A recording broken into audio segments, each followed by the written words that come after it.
Hello, everybody, and welcome into Ray Fisher Stadium here at the Wilpon Baseball Softball Complex on the campus of the University of Michigan for today's WCBN Sports broadcast of Michigan Baseball. I'm Austin Falco. I'll be joined by Andy Laidlaw in a minute, and we're here to bring you all the action, Game 2 of a two-game midweek series between the visiting Indiana State Sycamores and the Michigan Wolverines. Yesterday's ballgame did not go the Wolverines' way, as it was Indiana State coming out with an 8-7 victory in a hard-fought 10-inning battle. That's how the Wolverines try to rally in the 10th and come up just short. As mentioned, they'll try to rebound today. Michigan coming in with a record of 22-9 in their conference. The Big Ten, they are 4-1. Indiana State 24-6 after yesterday's win. They're 1-2 in the Missouri Valley Conference.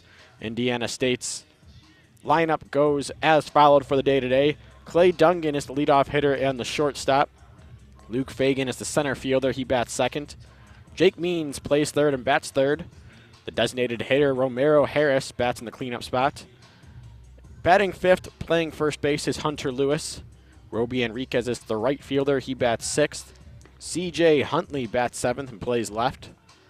Jared Watkins is the second baseman in the 8-hole.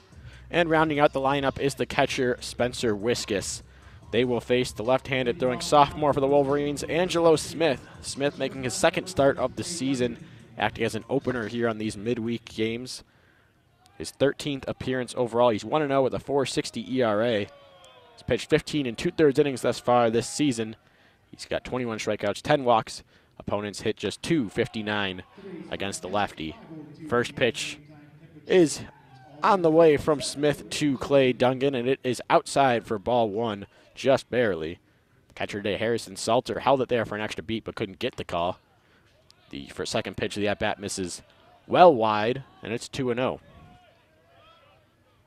For the Wolverines' defensive lineup today, it's Jordan Wogu, Jesse Franklin, and Miles Lewis across the outfield. The 2-0 pitch from Angelo Smith is in the inside corner for a strike, 2-1 on Clay Dungan.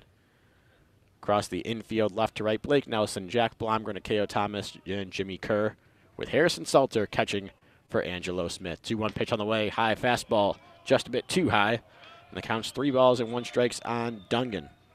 Dungan coming in today's game with a .328 batting average off a big game yesterday. The leadoff hitter went 3 for 5, 2 doubles, and a run scored in that one. Takes a 3-1 pitch that just missed a bit outside there. And that's ball 4. Indiana State has the leadoff runner on to begin today's ball game.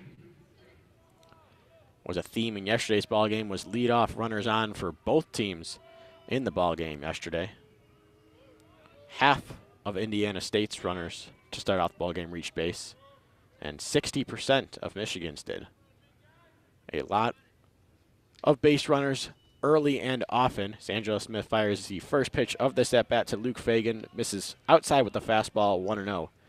Fagan, the right-hander, playing center field for Indiana State today. Comes into today batting .267 on the season.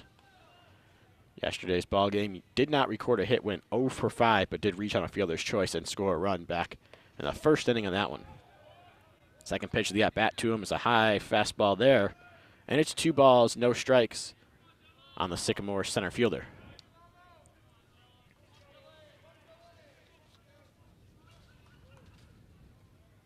Fagan, 6 foot 180 from Waukee, Iowa. 2-0 pitch to him, fastball on the inside corner at the knees for a strike. 2-1 the count. Home plate umpire today is Corey Hinga. Across the bases, first to third, Thomas Newport, Michael Conlon, and Stephen Linton. Hinga strikes out a little bit small here in the top of the first thus far. It's a 2-1 pitch, breaking ball, called, strike 2. Good off-speed pitch there from Angelo Smith, had Fagan absolutely frozen. Now a chance for a put-away pitch here for Angelo Smith. 2-2. Swing and a miss at a good breaking ball down near Fagan's feet. Had him twisted up in knots there, and that's the first strikeout of the game for Angelo Smith, first out of the ball game. And there's 1 gone, 1 on in the top of the first for the third baseman, Jake Means.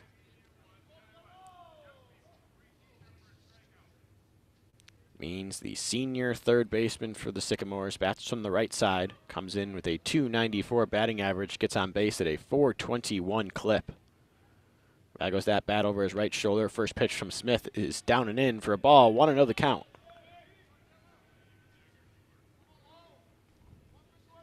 Smith, the diminutive left-hander for the Wolverines, stands up there just 5'9", 160.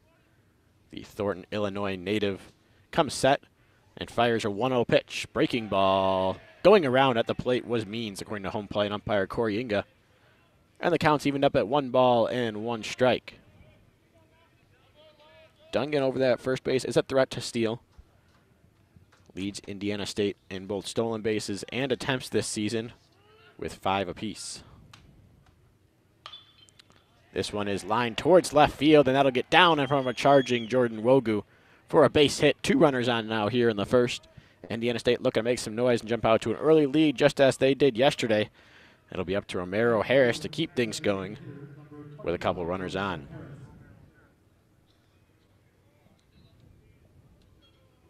Harris had a big hit in yesterday's ball game, the biggest hit until the game-winning home run in the 10th inning was a bases-clearing 3-run double back in the 3rd. That gave Indiana State a lead, their biggest lead of the ball game. First pitch to him here is on the inside corner, down near the knees for a strike. It's 0-1 after that off-speed pitch gets Smith ahead. Harris was batting a little bit farther down in the lineup yesterday, down in the 6 hole. Brought it into cleanup spot today and takes an 0-1 fastball for a strike on the inside corner. It's 0-2. Smith not afraid to start off with the off-speed and almost used a fastball as his changeup here against Romero Harris, and he's already seeing it pay dividends. Up in the count, 0-2. Checks the runner Dungan at second. Now fires. Swing and a miss at a good breaking ball, down and in again. Second strikeout for Angelo Smith, the exact same pitch as he recorded his first one. And there's 2 gone in the inning with a couple runners on now. Hunter Lewis, the first baseman, steps up to the plate for the Sycamores.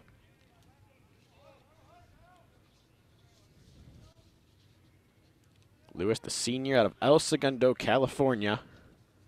Another right-hander. Takes a first pitch breaking ball, low and in. Good stop back there from Salter. The count's 1 ball and no strikes. Lewis comes into today batting .281 on the year, but a .425 on base percentage. A good eye for Lewis. Granted, this is all in just 32 at-bats on the year. So a little bit of a smaller sample size. 1-0 pitch. Late on the fastball is Lewis as he fouls it off to the right side. That'll get up and out of play into the parking lot. And the count's evened at 1 ball and 1 strike.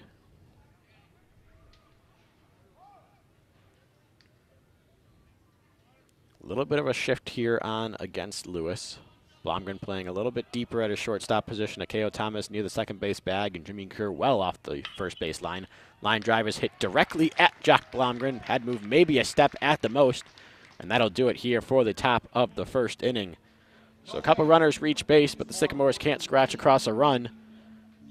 The score after a half an inning, Indiana State 0, Michigan coming up on WCBN Sports coverage of Michigan baseball.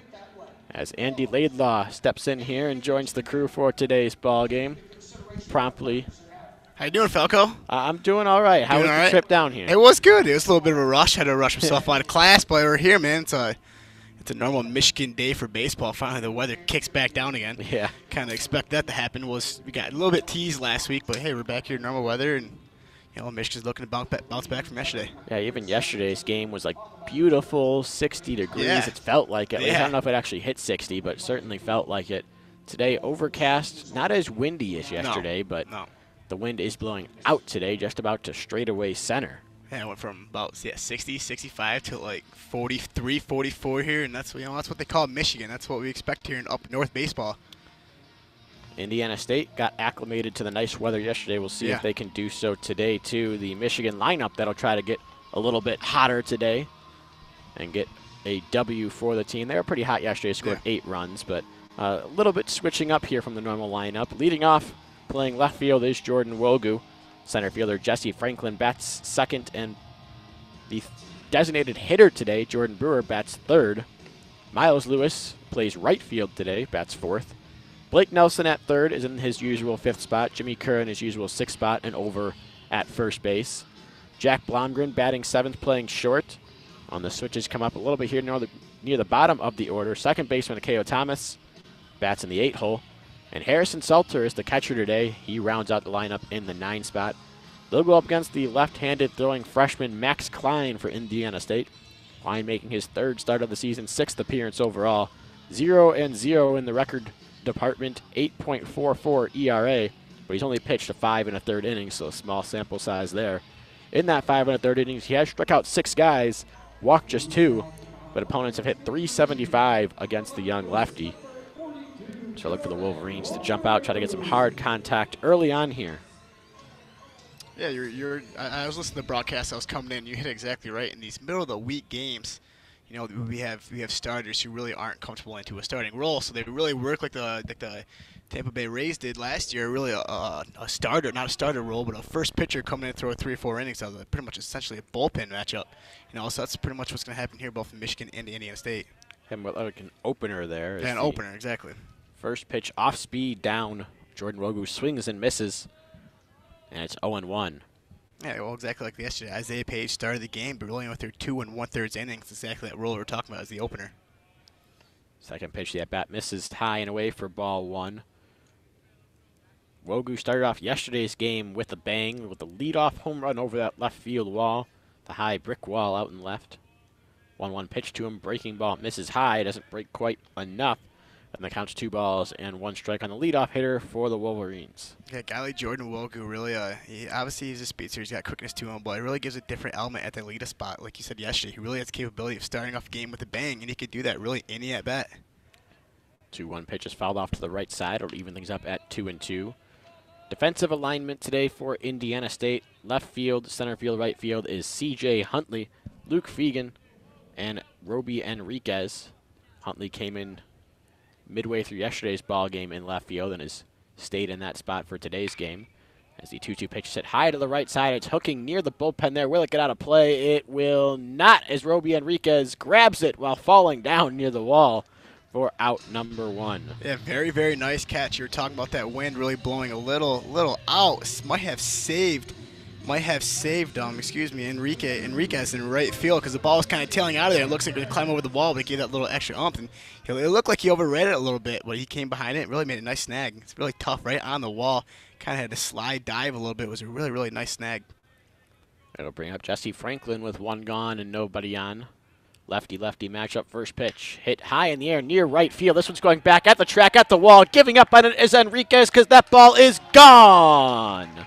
First pitch swinging, and he hits an absolute bomb. Jesse Franklin took an inside pitch and smoked it. Almost went off that little building over there in the right field. You know, that's a lot of hitters' philosophy. They love to get that first pitch, because that might be the best pitch he's going to get all at bat. And Jesse Franklin took advantage of that first pitch fastball and destroyed it out to right field.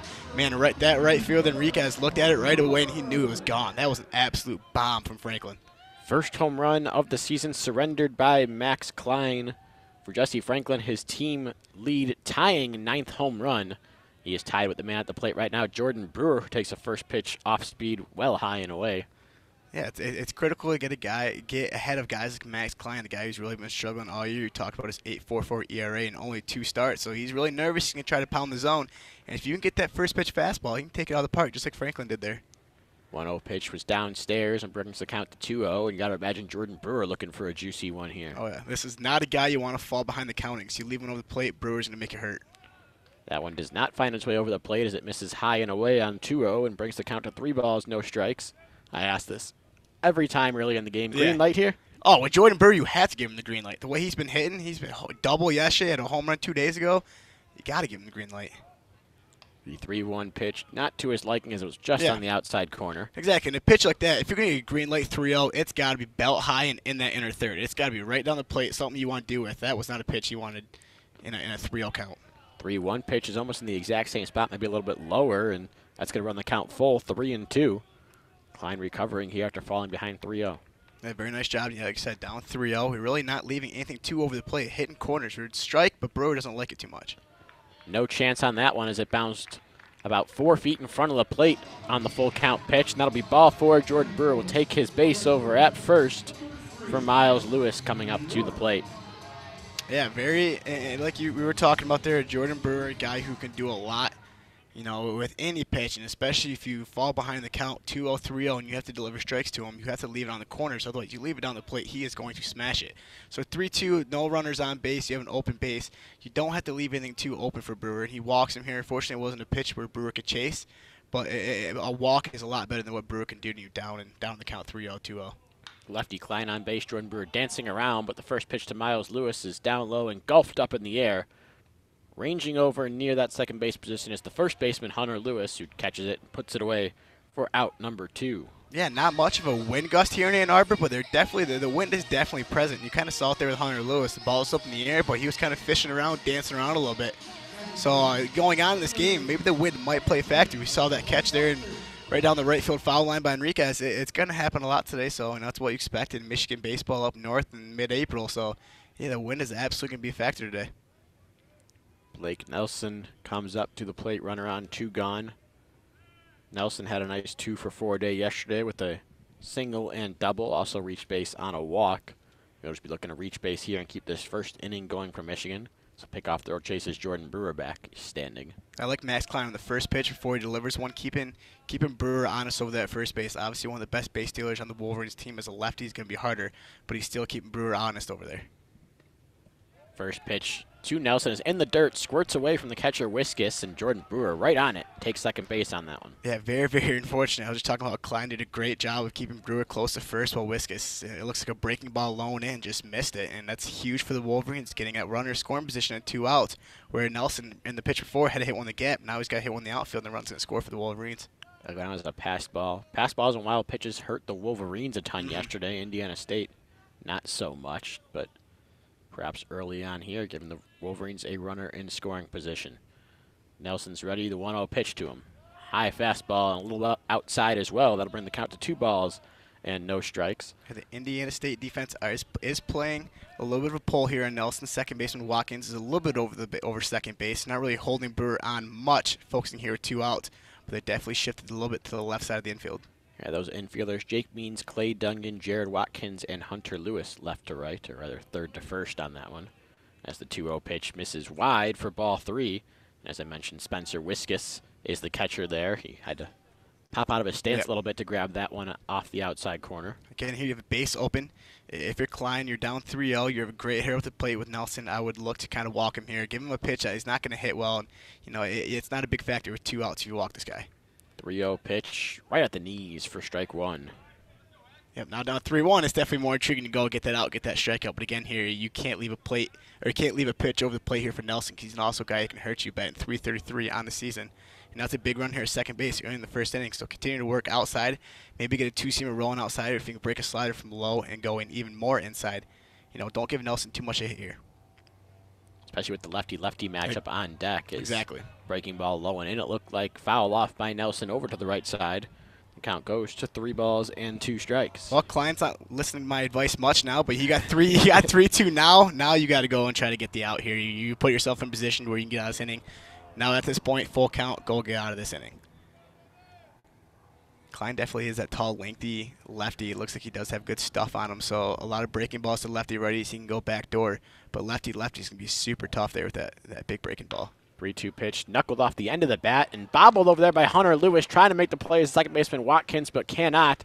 That should be an error on Lewis to keep the inning going, as Nelson will reach first base and put runners at the corners here with 2 gone. Those are one of those situations for a first baseman.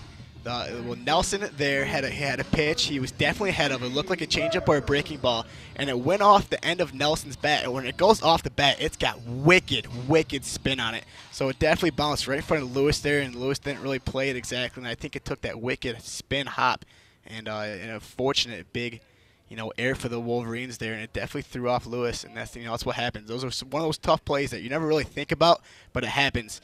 When a guy is so ahead of the ball and goes off the end of the bat, you get that crazy spin, and Lewis could not corral that ball. Jimmy Kerr stepping up to the plate now. Another lefty-lefty matchup for Max Klein. Didn't go too well for him with the only other lefty so far. Jesse Franklin put one over the right field wall to give the Wolverines a 1-0 lead. And the first pitch here is a breaking ball that misses low and away. Sliding over to stop it was Wiskus. The count's 1 ball and no strikes on Kerr. I like seeing Klein kind of mixing up his first pitches. He knew Franklin really took advantage of that inside fastball first pitch. So now he's trying to he's conscientious of what he's got to do with the first pitch. He's got to switch it up. He can't be too consistent. Faking going over there is Nelson at first base. He is not. This pitch is hit high into the air near left field. Ranging underneath it is the left fielder, Huntley. He's got plenty of room out there and makes the grab without a problem here for out number 3. So the error doesn't cost Indiana State anything, but the home run by Jesse Franklin gives Michigan an early lead here through 1 inning. It's Michigan 1, Indiana State 0 on the official student radio broadcast for Michigan baseball here on WCBN Sports. A very good job there by Max Klein, kind of getting out of damage. It's very hard for pitchers when you see the field behind you making errors. You know, you see a lot of guys lose focus, get frustrated, sort of unravel. Good composure by Klein to deliver a couple really nice pitches to Kerr. He got out of the inning and keeping Indiana State, you know, not in too much damage here coming out of the first inning. Good day to get some T-shirts during the T-shirt toss if you're a fan at the stadium today. Not too many fans to pick from. You just really got to stand up and throw your arms out, and you're a pretty good target. There's definitely some kids down here in the left side behind the third base dugout, behind Michigan's dugout. Definitely taking advantage of this. You know, not many fans out here. And already a couple strikeouts for Angelo Smith, too, so a couple T-shirts already tossed out for that as well. Hey, Angelo Smith is really a sort of an odd guy to face against. He's usually a lot of lefties, tall, lengthy lefties are very hard to hit off of. Well, people don't realize a lot of short lefties are very hard to hit off of, too, because you're used to tall lefties. You're used to that downward angle coming at you.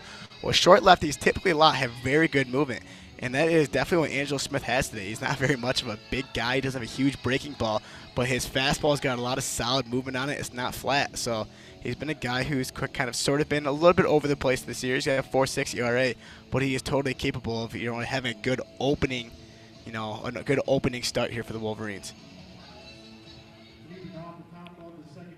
He will go to work here after not allowing a run and striking out 2 in the first against Roby Enriquez, the 6th hitter in the Indiana State order to start things off. Yeah, this is definitely an Indiana State lineup who, you know, they have a couple holes here. They have a couple guys hitting around 220, 230. But from everywhere else, man, it's sitting solid 260, 270, 280, and a couple guys upwards towards 300. So this is definitely an Indiana State lineup that is complete from 1-2-9. First pitch was a strike to Enriquez on the lefty-lefty matchup. The count's 0-1. Second pitch is a breaking ball that got Enriquez to chase off the corner. And the count's now 0-2. Yeah, good job there. You know, good job there by Angelo Smith, changing eye levels. Also, like I was talking about, with Klein being unpredictable, being inconsistent with his pitches, over a high fastball and then breaking that lefty-lefty curveball away. So a very, very good start here by Smith, and he does it again. 0-2 breaking ball misses just off the plate away. The count goes to 1 ball and 2 strikes. And that's definitely a lost art here in baseball, too. A lot of people are afraid to double up. Angelo Smith doubled up there, so he's, like I said, it's another instance of being unpredictable as a pitcher. 1-2. This one is tapped over near first. A high chop probably fielded in foul territory by Jimmy Kerr. So that's another 2-strike pitch about to be thrown. Count remains 1 ball and 2 strikes. Yeah, again, Smith really delivered a low and outside breaking ball here. He's got that pitch set up. Now it's time to deliver that fastball high and inside and see if, you know, this Indiana State player could do anything with it. 1-2 pitch comes in with the fastball and plunks Enriquez right on the back. Enriquez not happy at all. That one stung in a bit of a chilly weather here at Ray Fisher. He was doing exactly what I said. He had that curveball set up outside for that high and in fastball, and it just leaked too far into Enriquez. And, you know, it's something that's really so frustrating as a pitcher. You're up 1-2 in the count. You have a pitch so perfectly set up, and you just miss it. It's not like you had a bad game plan to come in and you just missed the pitch. And very unfortunate here for Smith. Runner on here to start the inning yet again. Second straight inning here early on. Indiana State has the leadoff runner on base. It'll be C.J. Huntley, who squares on a bunt, pulls back on a fastball that misses just high. Counts 1 ball and no strikes. Yeah, it's the second time we've seen an Indiana State player square around here in this inning. You know, Enriquez on the first pitch was threatening to lay one down for a hit. Well, this time Huntley's kind of looking for a sacrifice to tie games up here 1-1 here in the top of the second. 1-0 pitch. Breaking ball down and in, swing and a miss from Huntley. That's been a go-to pitch against righties for Smith so far today. Gotten plenty of swings and misses at the big curve. Yeah, that one had some definitely had some big break on it, and Huntley was really off balance out on his front foot. So he knows here Huntley's kind of sitting back looking for that fastball. Now he knows he's going to switch pitches. Maybe Smith can go back with that breaking ball. 1-1 fastball misses off the plate away, and the count's 2 balls and 1 strike. Yeah, so far, like I've been saying, a really nice job by Smith delivering different pitches, kind of being inconsistent too with his sets. You know, sometimes he's slide stepping, sometimes he's watching that runner at first base. You know, it's definitely one of those aspects of pitching that's very important. Checks the runner a couple times here to Smith before firing a 2-1 fastball. It misses high this time. And the count goes to 3 balls and 1 strike. Enriquez over at first base. Not a huge threat to steal. 1 for 1 on the season thus far. Yeah, Smith cannot continue to be behind batters today. 3-1 pitch is hit high in the air towards left field. Going back on it is Wogu near the track, near the wall. Tries to jump up and catch it, but it bounces off the wall. It'll bounce all the way back to the point where Jack Blomgren has to field in left field and toss it back into Blake Nelson. That's a double for Huntley. And now there's a couple of runners in scoring position. Nobody gone. Indiana State in business here in the second. Yeah, when you fall behind counts, you have to leave strikes, and you have to leak them over the plate, and it really leaves opportunities for guys to hit one deep there. And you know, Huntley did exactly that, and it's such a weird play. It goes off the brick wall. Woku tries to jump up and get it, and Blomgren has to go all the way out to left field, where his momentum is carrying him to the outfield. So I was very interested to see a third base coach stopping Enriquez there at third base. I can understand it, though. Second to third, no outs. You have given yourself a lot of opportunities to get a run.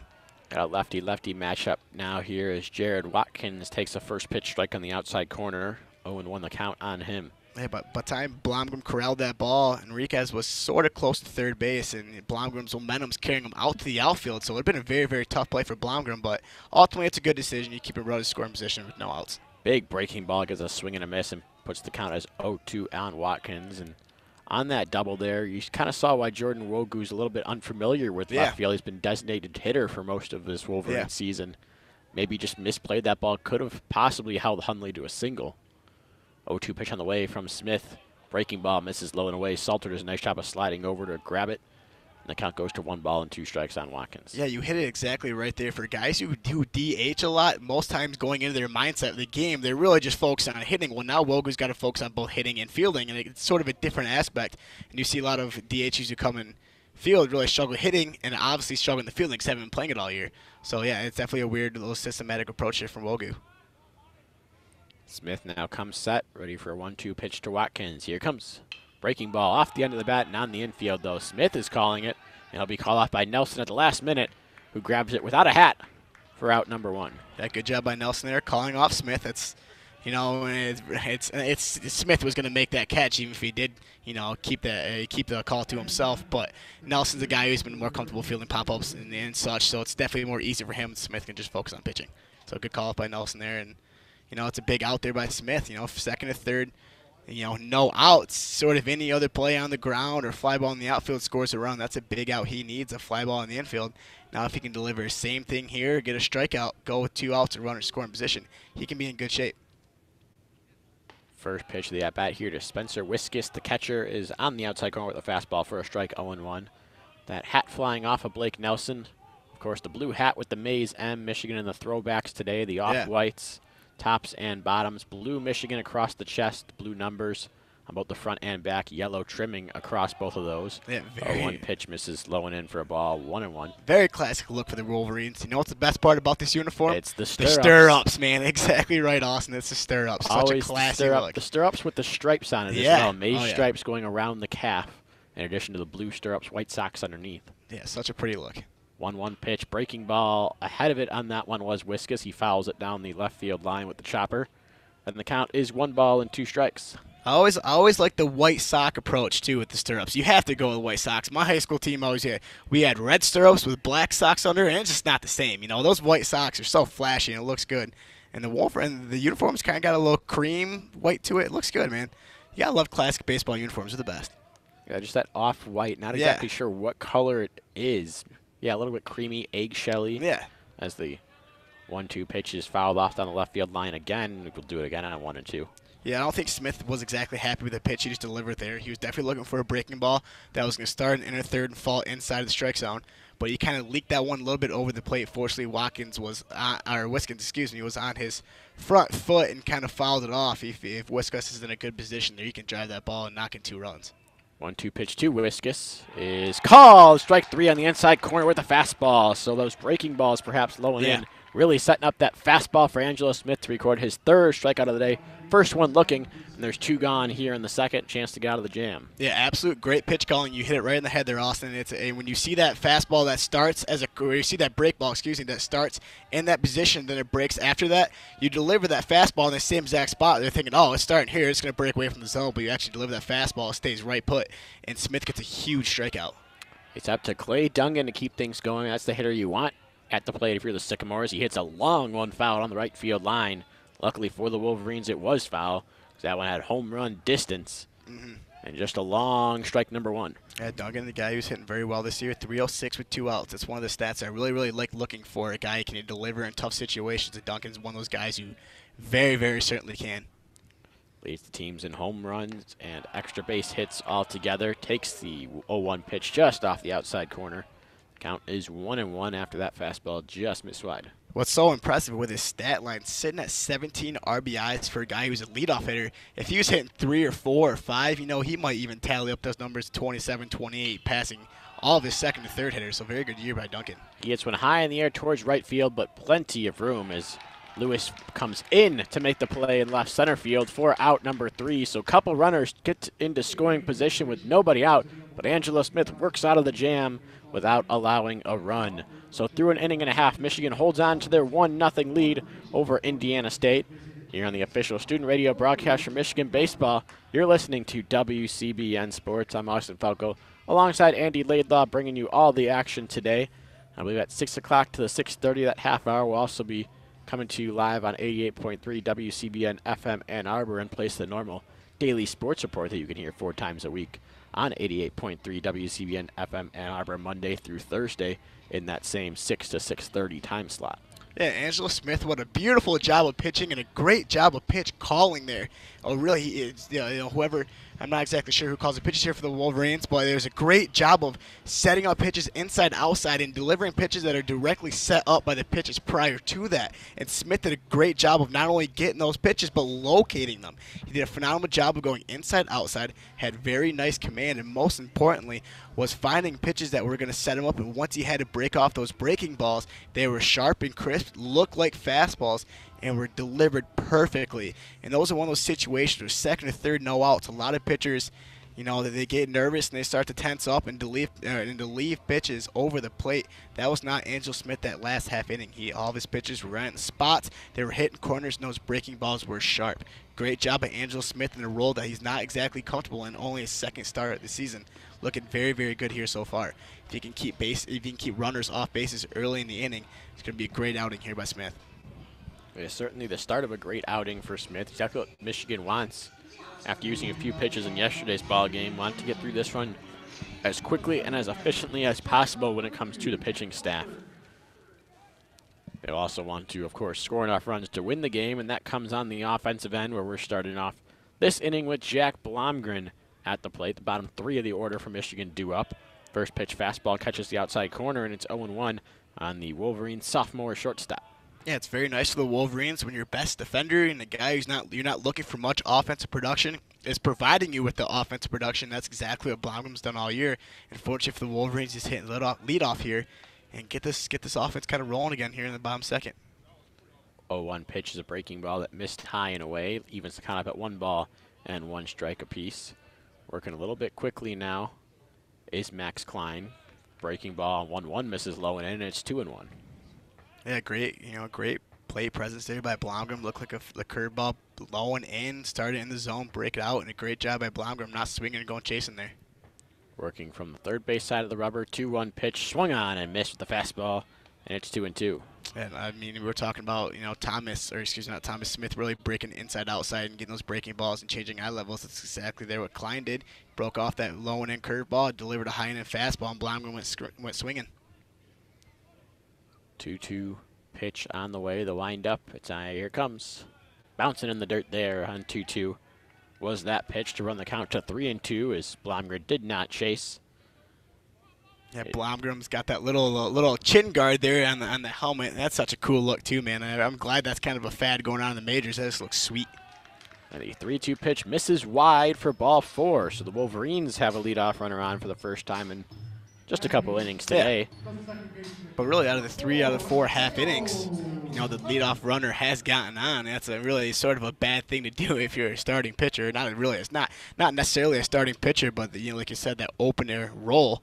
You got to get into a comfort zone. You can't do that if you're continuing to pitch out of the stretch. So that was a theme in yesterday's ball game. And so far, continuing here early on. K.O. Thomas steps up to the plate, coming off a hot streak, 3 for 4 yesterday with a couple doubles. He grounds one towards second base here. It'll be fielded, and not going to second to try for the double play was Watkins. He throws to first to retire Thomas instead. So Blomgren moves up into scoring position with 1 gone in the inning. Yeah, a really, really bad job of Watkins kind of sitting put and not charging that baseball. It was definitely a slow hit ball by Thomas, but Watkins could have charged that ball, played it off his back foot, and delivered the lead runner at second base. But he stayed put. He sat back in the ball, and really that works as a sacrifice there. As Blomgren moves to second. Very bad play by Watkins there. Harrison Salter, the batter now for Michigan. Third straight righty to come to the plate this inning. Swings and misses at a ball on the outside corner for strike 1. I think might have actually been ruled a foul tip there by Corey Hinga behind the plate. Either way, it's still strike 1. 0-1 the count on the Wolverine backstop. Salter making his sixth start of the season. 0-1 pitch to him was fouled back to the screen, and now it's 0-2. Yeah, these are definitely those days where you get your backup catcher some innings. You rest Donovan. Don't get some wear and tear on those legs of his. And it's definitely one of these opportunities where Salter can come in, get a big base knock here, and kind of sort of threaten. Maybe provide himself an opportunity to play on the weekend games because these weekday games, it's a hassle if you got to play 4 or 5 games throughout the week. It's big for these catchers to get days off, and Salter's gonna hopefully provide Wolverines a little bit of offense here in his day really to shine. And the redshirt sophomore out of Bloomfield Hills, Michigan, getting a chance here on this Wednesday game as they spin back towards second by Klein. Gets Blomgren to jump back to second base. Yeah, Blomgren, a quick guy. Good job by Klein here to keep him honest, keep him close at second base where he doesn't get really that great of a lead, where a base hit ball to the outfield will keep him at third base rather than scoring. Klein checks Blomgren now twice and steps off. Yeah, Blomgren definitely has Klein thinking here at the mound. He's switching up his times. Doesn't necessarily look too comfortable in his set. So Blomgren's definitely got Klein thinking. As Blomgren kind of gave that little cocky clap there because he knows he's definitely got Klein's attention. Blomgren's 2 for 3 on stolen base attempts this season. That one that he was caught on was picked off of first base. As the 1-2 pitch now delivered to Salter misses downstairs. And that brings the count to 1-2. It was 0-2 before that. Yeah, again here, if you can really keep the ball on the ground here, if you're Klein, you can deliver, like you said, he's been doing these last 3 pitches, have been delivering low pitches. These infield has made a couple bad plays here, but it's definitely more important to keep the ball down low. 1-2 pitch now on the way. Breaking ball misses down and in. Stopped for a second there by Wiskus. It gets away near the first base line. So that means Blomgren will move up to third. Wiskus wasn't sure exactly where that ball was at first, but 2-2 the count. Harrison Salter at the plate with 1 gone and just 90 feet away from extending the Wolverine lead. Yeah, very nice job by home plate umpire Corey Hinga there. There was a ball that came in, it bounced low and in, and Wiskus kind of pushed it towards the first base side. So he had to travel through the batter's box where Salter was standing. And Salter, fortunately, was still in this batter's box, which he has a right to be in. So when Wiskus made contact with Salter, it was an okay call and clean play. So great job there by home plate umpire Corey Hinga.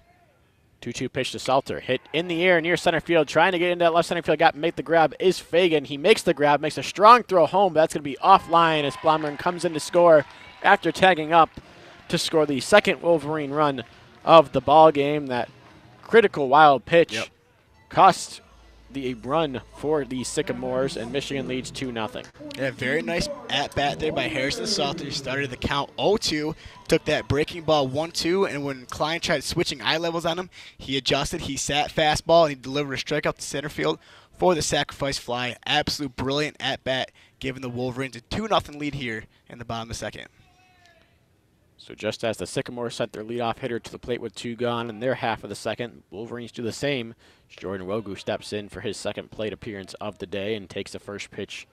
Fastball that misses high and away, ball 1. I really like Jordan Wogu's batting stance. He keeps his hands low towards his body, towards his right armpit, so he can drive his hands through the zone. As a big guy like that, it's much easier if you keep your hands low to drive through. Swings and misses there at the 1-0 pitch, and that brings it to 1-1. As you mentioned, Wogu almost goes down to his hands rather than brings his hands up and then back down through the zone, which is key to eliminating a little bit of extra movement. As the 1-1 pitch missed low and in for a ball 2-1. Yeah, you hit it exactly right in the nose there, Austin. There's a lot of tall guys in the MLB. We always talk about guys like Frank Thomas and Sean Casey and Jim Thome, guys back in the day in the MLB who were tall, lengthy guys. A lot of times they have their hands up. They have to drive their hands so low just to match it through the zone. It's very hard and a lot of unnecessary movements. So a guy like Jordan Wogu, who's 6'10", and keep his hands through the zone, it's much more of an easy, relaxed, and stable movement for Wogu. 2-1 pitch missed inside. Wiskus tried to frame it, and it bounced off the heel of his glove and back to the backstop. No one on base, though, so the count just moves to 3-1. And hit in the air now towards left center field gap. That one's going to get down for Jordan Wogu, get all the way to the wall. He's going to have himself a double, maybe more. He will stop at second base as the relay throw comes in towards the infield for a 2-out double, Jordan Wogu. Yeah, really poor pitch there, but Max Klein delivered a fastball right down the plate to Wogu, and Wogu kept those hands right through the zone and drove it out to left center for a big 2-out double, giving the Wolverines a runner in scoring position with 2 outs, with a guy in Jesse Franklin, who's been hot of late, can really do damage here. You mentioned hot as of late. Only took him 1 pitch to give the Wolverines the lead in his first at-bat for Jesse Franklin. That first pitch fastball was driven over that right field wall. An absolute blast from Franklin for his 9th homer of the year.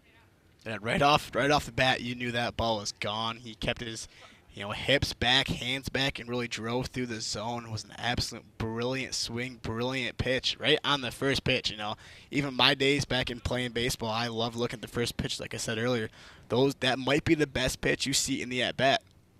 So Jesse Franklin here early in the game can afford taking that first pitch and driving it out in the ballpark, and that's exactly what he did there.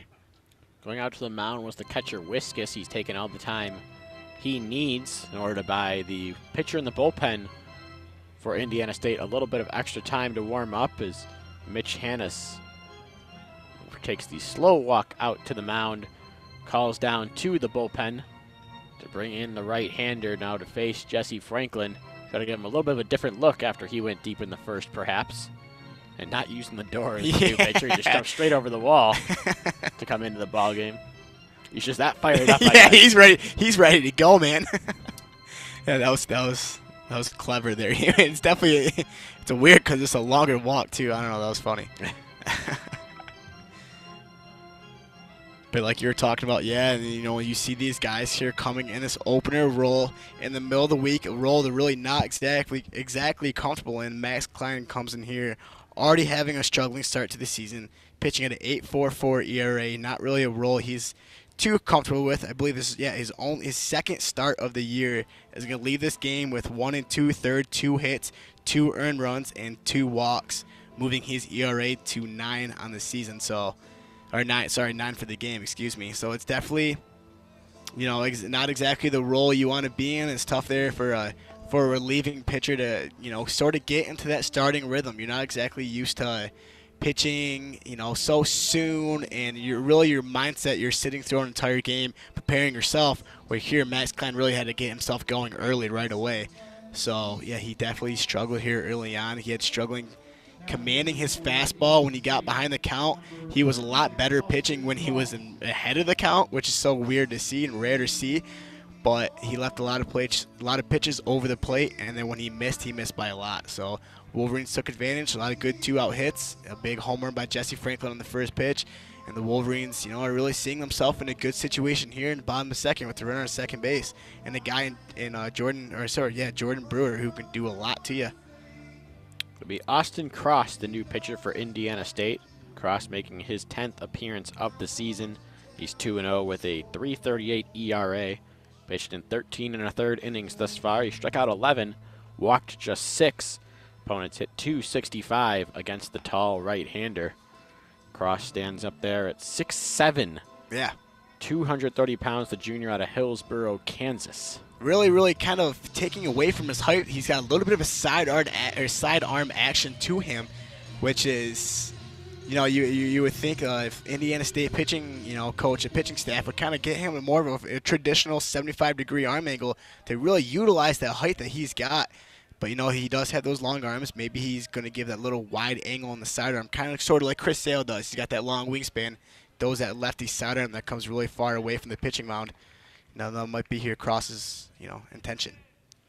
Jesse Franklin steps up to the plate. First pitch to him is a fastball off the outside corner, rather. Counts 1 ball and no strikes. Yeah, he really, really comes in at that low sidearm angle, which is, like I said, so rare for tall pitchers to do.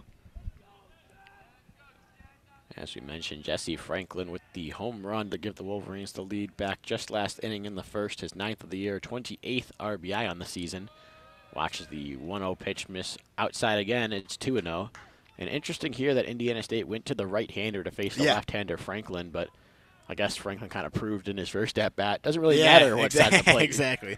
And, Cross, a guy who looks like they're more confident in. He's got 3.3 ERA. His whip's a little high, not too high, though, 1.4. So maybe he's a guy here for Indiana State that can get this team rolling, give a couple good innings to keep in this ballgame. So far, he's missed on his first 3 pitches at the 2-0 pitch, missed outside again. Maybe trying to stay away from the power of Franklin, and it's 3-0. I understand that. Yeah, Franklin's done some damage here early on, but, you walk this guy. It's not like you're getting anybody better on the on-deck circle. Jordan Brewer coming up, so regardless, you're going to have to face someone tough. So, I'd almost rather do it with a 1 runner on instead of 2 runners on. Coming set is Cross. He checks the runner at second, Wogu. Now 3 times before firing the 3-0 pitch off the outside corner and low for ball 4. Franklin will take his base down at first, and now there's 2 runners on with 2 gone in the inning for Jordan Brewer, who walked his first time at the plate. Yeah, Cross, we were talking about that sidearm action. All 4 pitches were outside towards what would be in batter's eye, left side of the plate, which is towards his throwing arm and his really wide delivery. Throwing 4 fastballs, missing away to Franklin. You got a guy who throws sidearm. He's probably got a wicked slider. It was just going to be really, really tough for a righty-righty matchup, man. Kind of looks like he delivered it right there. First pitch was a strike there to Jordan Brewer.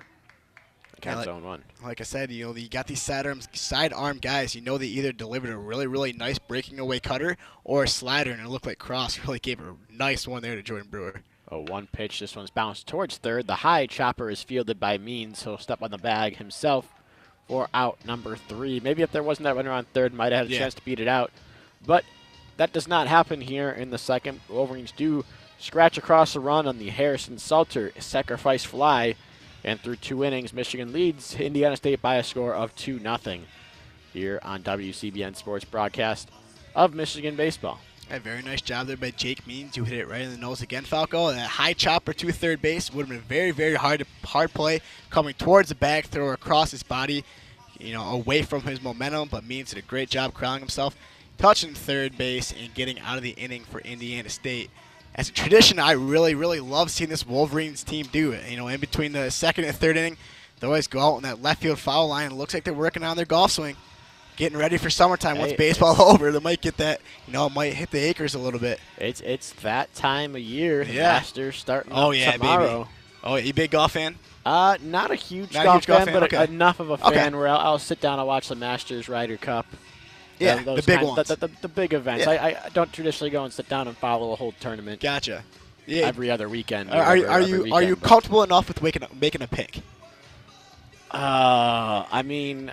As a numbers guy, I'll go by the numbers and say the last however many winners, I believe it was the last 10 winners or so, have been an average of ranked 12.3 in the world. Yep. And number 12 right now in the world, Tiger Woods. Man, the whole golf community would go nuts if that guy can finally come back and win a major. But, you know, unfortunately, I like Tiger. I want to see Tiger win. I don't think he's going to.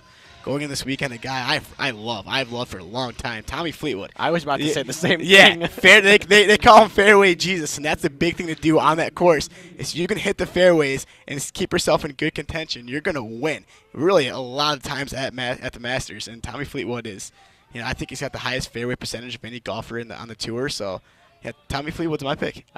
We have our little Masters pool for Yeah. WCBN, but Tiger and Fleetwood are both Both in the same both in bracket the second there, tier. I can't Yes. decide who I want to pick. Same here. Yep. Luke Fagan steps in and takes the first pitch low and in from Angelo Smith for a ball 1-0.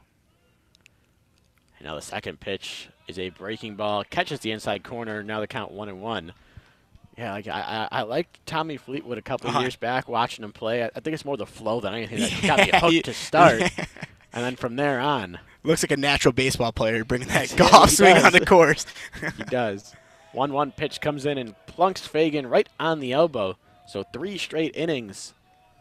Indiana State gets the leadoff runner on without a hit.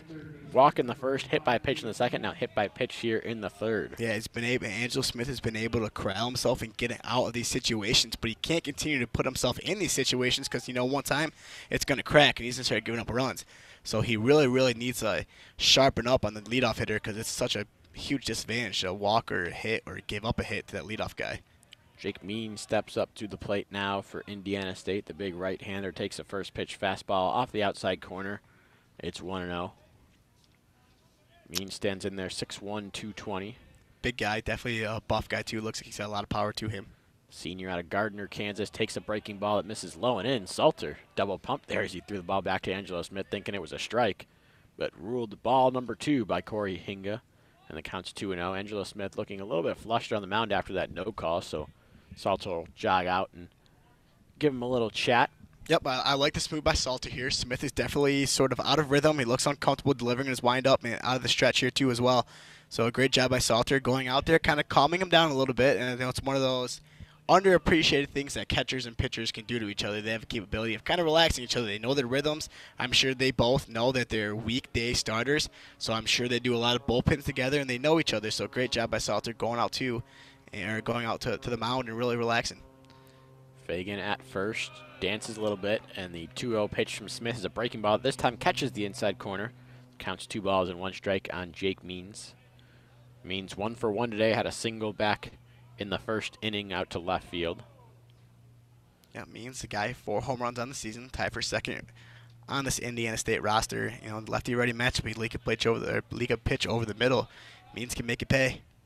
Another breaking ball low and in from Angelo Smith does not catch the corner, and it's 3 balls and 1 strike. Yeah, nice plate appearance here by Means. He's not really chasing a lot, and that lefty-righty breaking ball that starts in the zone, comes across the strike zone, then breaks away to the inside is a tough pitch to lay off, and Means has laid it off twice. And now laying off a breaking ball outside this time that doesn't catch the outside corner. So he'll take his base, and once again, 2 runners on to start the inning here in the third for Indiana State, and a little bit of action starting up in the Michigan bullpen. Yeah, it's definitely a tough scenario to dig yourself out of a lot, and Smith has had to do that twice today, and it's one of those situations where one time you continue to put yourself in this situation, one time it's going to break, and hopefully here it's not for the Wolverines. Romero Harris, the stocky DH, steps up there on the right side and grounds one down the right field line, just foul. You might have heard first base umpire Thomas Newport yell out. That one did get fouled by about half a foot. And the count's going to go to 0-1. Could have been damage in that right field corner. Hey, Romeo Harris here. He's got that little, in these blue and white jerseys, kind of sort of remind me of the Toronto Blue Jays. He's got that Kendra Morales type of look to him. Big, short, beefy guy in those blue uniforms. He's definitely the guy that's capable of doing damage here, for Indiana State. Angelo Smith comes set now, ready for an 0-1 pitch to Romero Harris, and it's fouled right off of Salter. Shaken up for a second there, but Salter pops up and picks up the ball. It'll be 0-2. Yeah, it looks like it went off of Salter's hand. He definitely was shaking off his hand there, and it's a lot of catchers, they're taught to put their hand behind their back, and that's taught a lot in Little League. where you can't afford to do that here in the upper levels because your transition, like you just kind of showed there, your transition is going to be a lot slower, so you have to keep that hand on your hip. 2-0 pitch rather, grounded to second base off the end of the bat, shoveled to second for one, relay throw to first in time, double play. Big pitch here for Smith again, for some reason, always getting himself out of trouble. Now he's up with 2 outs, around on third base, keeping himself in good position to get out of this inning. And a guy who started off that double play, Thomas, Akeo Thomas, man, look at that play he made. You called the game yesterday. That play over the middle, man, that was impressive. That looked good.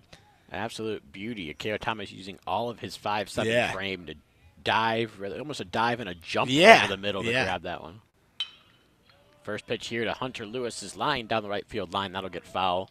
The count's 0-1 on him. Yeah, you saw the Michigan Baseball Twitter account tweeting ESPN, giving that little hashtag SC Top 10 because it was a top 10 play, man. It looked nice. Like you said, he was really low and he was diving and he had to hop himself up a little bit to make the play, but he got right back up and really beat the runner by a couple steps. So nice. Smith comes set now, ready for an 0-1 pitch. Breaking ball down and in, not chased there by Hunter Lewis, and it's 1-1. That's one of the big, advantage here for this Wolverine ball club. They got 2 really good defenders up the middle, Okea Thomas and then Jack Blomgren, 2 guys who are really, really crafty with the glove, and that's such a support for the pitching staff. They know they can comfortably roll ground balls, and the defense behind them is going to make a good play. Lewis ready for 1-1. It misses high from Angelo Smith. Holding for an extra beat was Harrison Salter. Couldn't get the call. Counts 2-1 now on Lewis, who is 0 for 1 on the day with a line out directly to shortstop back in the first inning to end the first inning. Smith now comes set, glove just in front of his chest. Breaking ball outside corner, strike 2. Yeah, very nice pitch. Looked like a backdoor, sort of a backdoor breaking ball down 2-1 in the count. It's sort of a risky pitch because if you miss that even a few inches outside, you're falling behind in the count 3-1 where you have to deliver a fastball. Nice job there by Smith to continue to switch up his pitches. A lot of 2s on the board, 2-2, 2 outs. This one's fouled down the left field line, so it'll remain 2-2. Number 20 at the plate. Yeah, it's right. 2-0 Michigan, 2 hits apiece for each team. It's a number 20 up that at bat. So a lot of 2s up there. You're right. Got 20 in white on the back of those, as you mentioned, blue jerseys for the Sycamores today. White lettering on front, reading Sycamores. On the white numbers below it. White bottoms to go along with the blue hats they have on. Yeah, really a classic look. 2-2 pitch just fouled on the left field line, and that'll be 2-2 yet again. Lewis fouling pitches left and right. Yeah, definitely not able to keep it straight. Yeah, a breaking ball that went right down the plate, and Hunter Lewis is sort of bit out on his front foot and absolutely roped that ball. I'm curious to see what the exit velo on that ball was because that was a rope. But fortunately, it was foul for the Wolverines. There's Thomas here. He's been breaking off a lot of backdoor curveballs. I want to see him deliver high fastball. Tries to get a fastball there. It's a little bit down and foul off the end of the bat for Lewis. Off to the right side, out of play. Count will remain 2 balls and 2 strikes. Yeah, just kind of peeking into the Michigan dugout. They sort of give number hand signals to Salter there behind the plate. So I'm always interested to see how coaches deliver their pitch calling. A lot of guys call out numbers. Someone give hand signals, and it looks like the bullpen's giving hand signals today. 2-2 pitch misses down in the dirt. It's 3-2 now. Good stop by Salter to prevent a run from scoring over there at third. It's one of those underrated things when things get cold here. Blocking behind the plate is such a hard thing to do because, man, sometimes it hurts. Payoff pitch now. Breaking ball called. Strike 3. Lewis tossed the bat instead of jogging down to first, but instead he'll walk back to the dugout for out number 3 here in the third. Angelo Smith, as you mentioned again, gets himself in a jam, gets himself out of a jam. Indiana State still has not scored, and they trail Michigan 2-0 here on WCBN Sports coverage of Michigan baseball. Yeah, it wasn't a great pitch. I think Lewis was looking for it to be a better pitch. I think he thought it was breaking away from the zone, but it had the perfect amount of sharp to it where it looked like it was a tough pitch to hit, and it stayed in the zone. And again, like you said, man, for the 3rd time today, Angelo Smith getting himself out of a tough situation. Big for the Wolverines and big for this baseball team to kind of can still hit freely. A lot of times when it's a close ball game or a 1-run ball game or you're down by 1 run, a lot of coaches will limit you to bunting or hit running or stealing. they can just kind of go up there and swing the bat now. With a 2-0 lead, it's a good baseball team. Wolverines, they know they got a good staff, a good bullpen. They can go up there and just freely hit, and the Wolverines really excel when they do that. It'll be Austin Cross still on the mound for Indiana State after getting the third out of the second inning after a walk and a fielder's choice. Got him out of that small jam with the runner on second, 2 outs. They'll face the middle of the Wolverine order, 4, 5, and 6, Lewis, Nelson, and Kerr here in the third inning. Yeah, definitely not a exciting do-up order here for the for Indiana State. You're kind of worried when you see a 4, 5, and 6 coming up. So when you got your star hitters coming up, or you're facing against the star hitters of the opposing lineup. You have to be consistent with the pitches. You have to throw inside, outside. You can't leak anything over the plate. And the guy here in Cross, you're talking about that right hand side action. He's got that sharp breaking slider. He can start getting guys off in the front foot. Cross works exclusively out of the stretch, and he fires a first pitch fastball inside to Miles Lewis that trickles back behind the catcher Wiskus. Counts 1 ball and no strikes on the Wolverine right fielder today. Yeah, you're talking about Cross coming straight out of the stretch. You see a lot of bullpen guys really do that, especially in the majors. You see guys like Aroldis Chapman, Dylan Betances, and Shane Green here, my Detroit Tigers, is the closing pitcher. They work out of the stretch. They're more comfortable, and it's an easier way for them to get into a rhythm. Foul bouncer gets over the sidewall and into the Michigan bullpen. It'll be 1-1 on Lewis. Lewis 0 for 1 on the day today. Popped out to first base back in the first. And the righty-righty matchup, definitely Indiana State's got himself a little bit of a shift. Second baseman is towards the left side of second base, so they're definitely looking for Lewis to pull one here. 1-1 pitch missed outside for a ball, 2-1. Lewis in yesterday's ball game just 1 for 4, but that one was a big one. It was a home run back in the first inning. He also reached on a walk and came around to score then as well. Ahead in the count here, 2-1 against Austin Cross, and Lyons one that's going to get through the left side into left field for a base hit. Leadoff single for the Wolverines. They've got the leadoff runner on for the second straight inning, looking to extend their 2-0 lead. That'll bring up the third baseman, Blake Nelson. Yeah, nice job there by Austin Cross. Unfortunately, it just kind of leaked through that left side of the infield shift. When your defense is in that defensive positioning and they're shifting to play the pull, you deliver those inside pitches all day, inside. And, and Cross hit his spots. Unfortunately for him, the Wolverines just kind of found a hole and they got something on here. Nelson stands in that right-handed batter's box and watches Austin Cross throw over to first base, chase Miles Lewis back diving. Before the first pitch of the at-bat is thrown, Nelson reached first on an error by the first baseman, Hunter Lewis, back in the first inning. A lot of firsts in there. Yeah. First pitch he sees from Austin Cross is a strike. It's 0-1. Lewis over on first base, a threat to steal. He's got 8 swipes this season on 11 attempts, and I believe a couple of those missed attempts were pickoffs. Tends to be the case with this Wolverine team. They're very aggressive, so they don't get thrown out too much, but they do. They are susceptible to the pickoff throw. 0-1 pitch. Tapper fouled on the left field line. Counts 0-2. Yeah, and really a lot of times if they do get thrown out, they really like to deliver that delayed steal too. You've seen that happen a couple times here, and it happened twice over the weekend against the Minnesota Golden Gophers. And, that's, one of those situations where you're kind of looking to get out there on delayed steal at first and third. So, yeah, another thing there that could kind of sort of jump down those numbers. This one's hit high in the air, near center field. Going back is Fagan. He's still going back near the track, near the wall. It's going to get off the wall and bounce over the wall for a ground rule double. Yeah, as Lewis is still hauling around third base and going home, but fortunately, he has to look back at the home plate umpire, Corey Hinga, tells him, yep, hey, guess what, buddy, you're still at third base. And that's one of those things with ground rule doubles that are so frustrating, because if that bounces off the wall and goes straight towards, Fegan there in center field, Lewis probably still is going to score, but, it's one of those things in baseball, and, it's still Wolverines in a good position here, second, third, no outs. Jamie Curry, a guy who's been really hot of late. We keep going back to that performance against MSU on that Friday. And he's definitely a guy here in this righty-lefty matchup, a guy who's throwing sidearm, a lot of sliders, breaking balls to come in towards you, and Lewis can poke it over to the right field, over the first baseman, Lewis, and drive a couple of runs in here for the Wolverines. And Jimmy Kerr ready with a couple of runners in scoring position. Infield in on the left side, back on the right side, and the first pitch is fouled straight back. Would have came to us if not for the screen in the way. Right on line, baby. I had my hand out. I was ready to catch that one. It's 0-1 on Kerr. I'm waiting for my foul ball. I'm going to get my foul ball this year, I've said. Well, a little bit harder in the complex. Yeah, it's we're in, a little harder today. The windows didn't open. I did figure out how to open that window up there in the living room. I saw that. Yeah. I did see you figured out how to open it all the way, so I wouldn't have to rush it open and reach out to grab a ball. 0-1 pitch to Kerr, hit in the air near the left side. That'll get out of play foul. It's going to be 0-2 on him.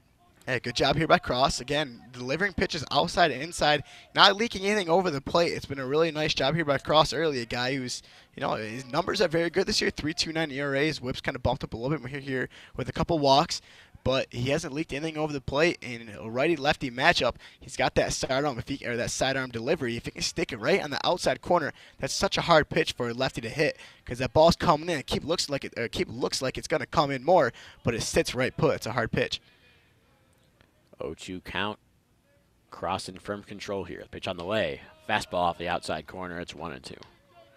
Kerr is 0 for 1 in the day. He flew out to left field in his first at-bat. Yeah, Kerr's average numbers it doesn't look too great sitting at 259, but you have to look at his power numbers this year. He's got 6 home runs, 25 RBIs, 7 doubles. So this is a guy who, his average numbers might be low, but everything else is sitting real pretty. He pokes one through the middle for a base hit. 1 run comes in to score. Being held at third is Nelson as the relay throw is cut off at the pitcher's mound. But an RBI single there from Jimmy Kerr tacks on the Wolverines' third run of the ball game. It's 3-0, and runners will remain at the corners for Jack Blomgren. Yeah, very nice job there by Jimmy Kerr. That's such a really, really hard pitch to hit. And what I was talking about earlier, that sidearm delivery that's going to stick on the outside corner, there's really only one thing you can do to it. Just kind of stick your hands out and poke it to center field or left field. And Jimmy Kerr does exactly that. He just kind of sticks his hands out there, pokes the ball. It gets past Cross at the pitcher's mound, leaks through the hole between shortstop and second base, and delivers a huge RBI here for the Wolverines. Blomgren, no official at-bats on the day. His only plate appearance was a walk in the second. Swings and misses at a first pitch strike.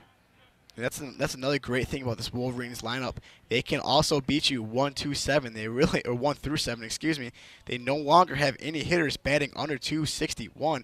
Jimmy Kerr is that guy who's got the worst average on the starting lineup, and he's still a guy that can really, really burn you, as he just showed there.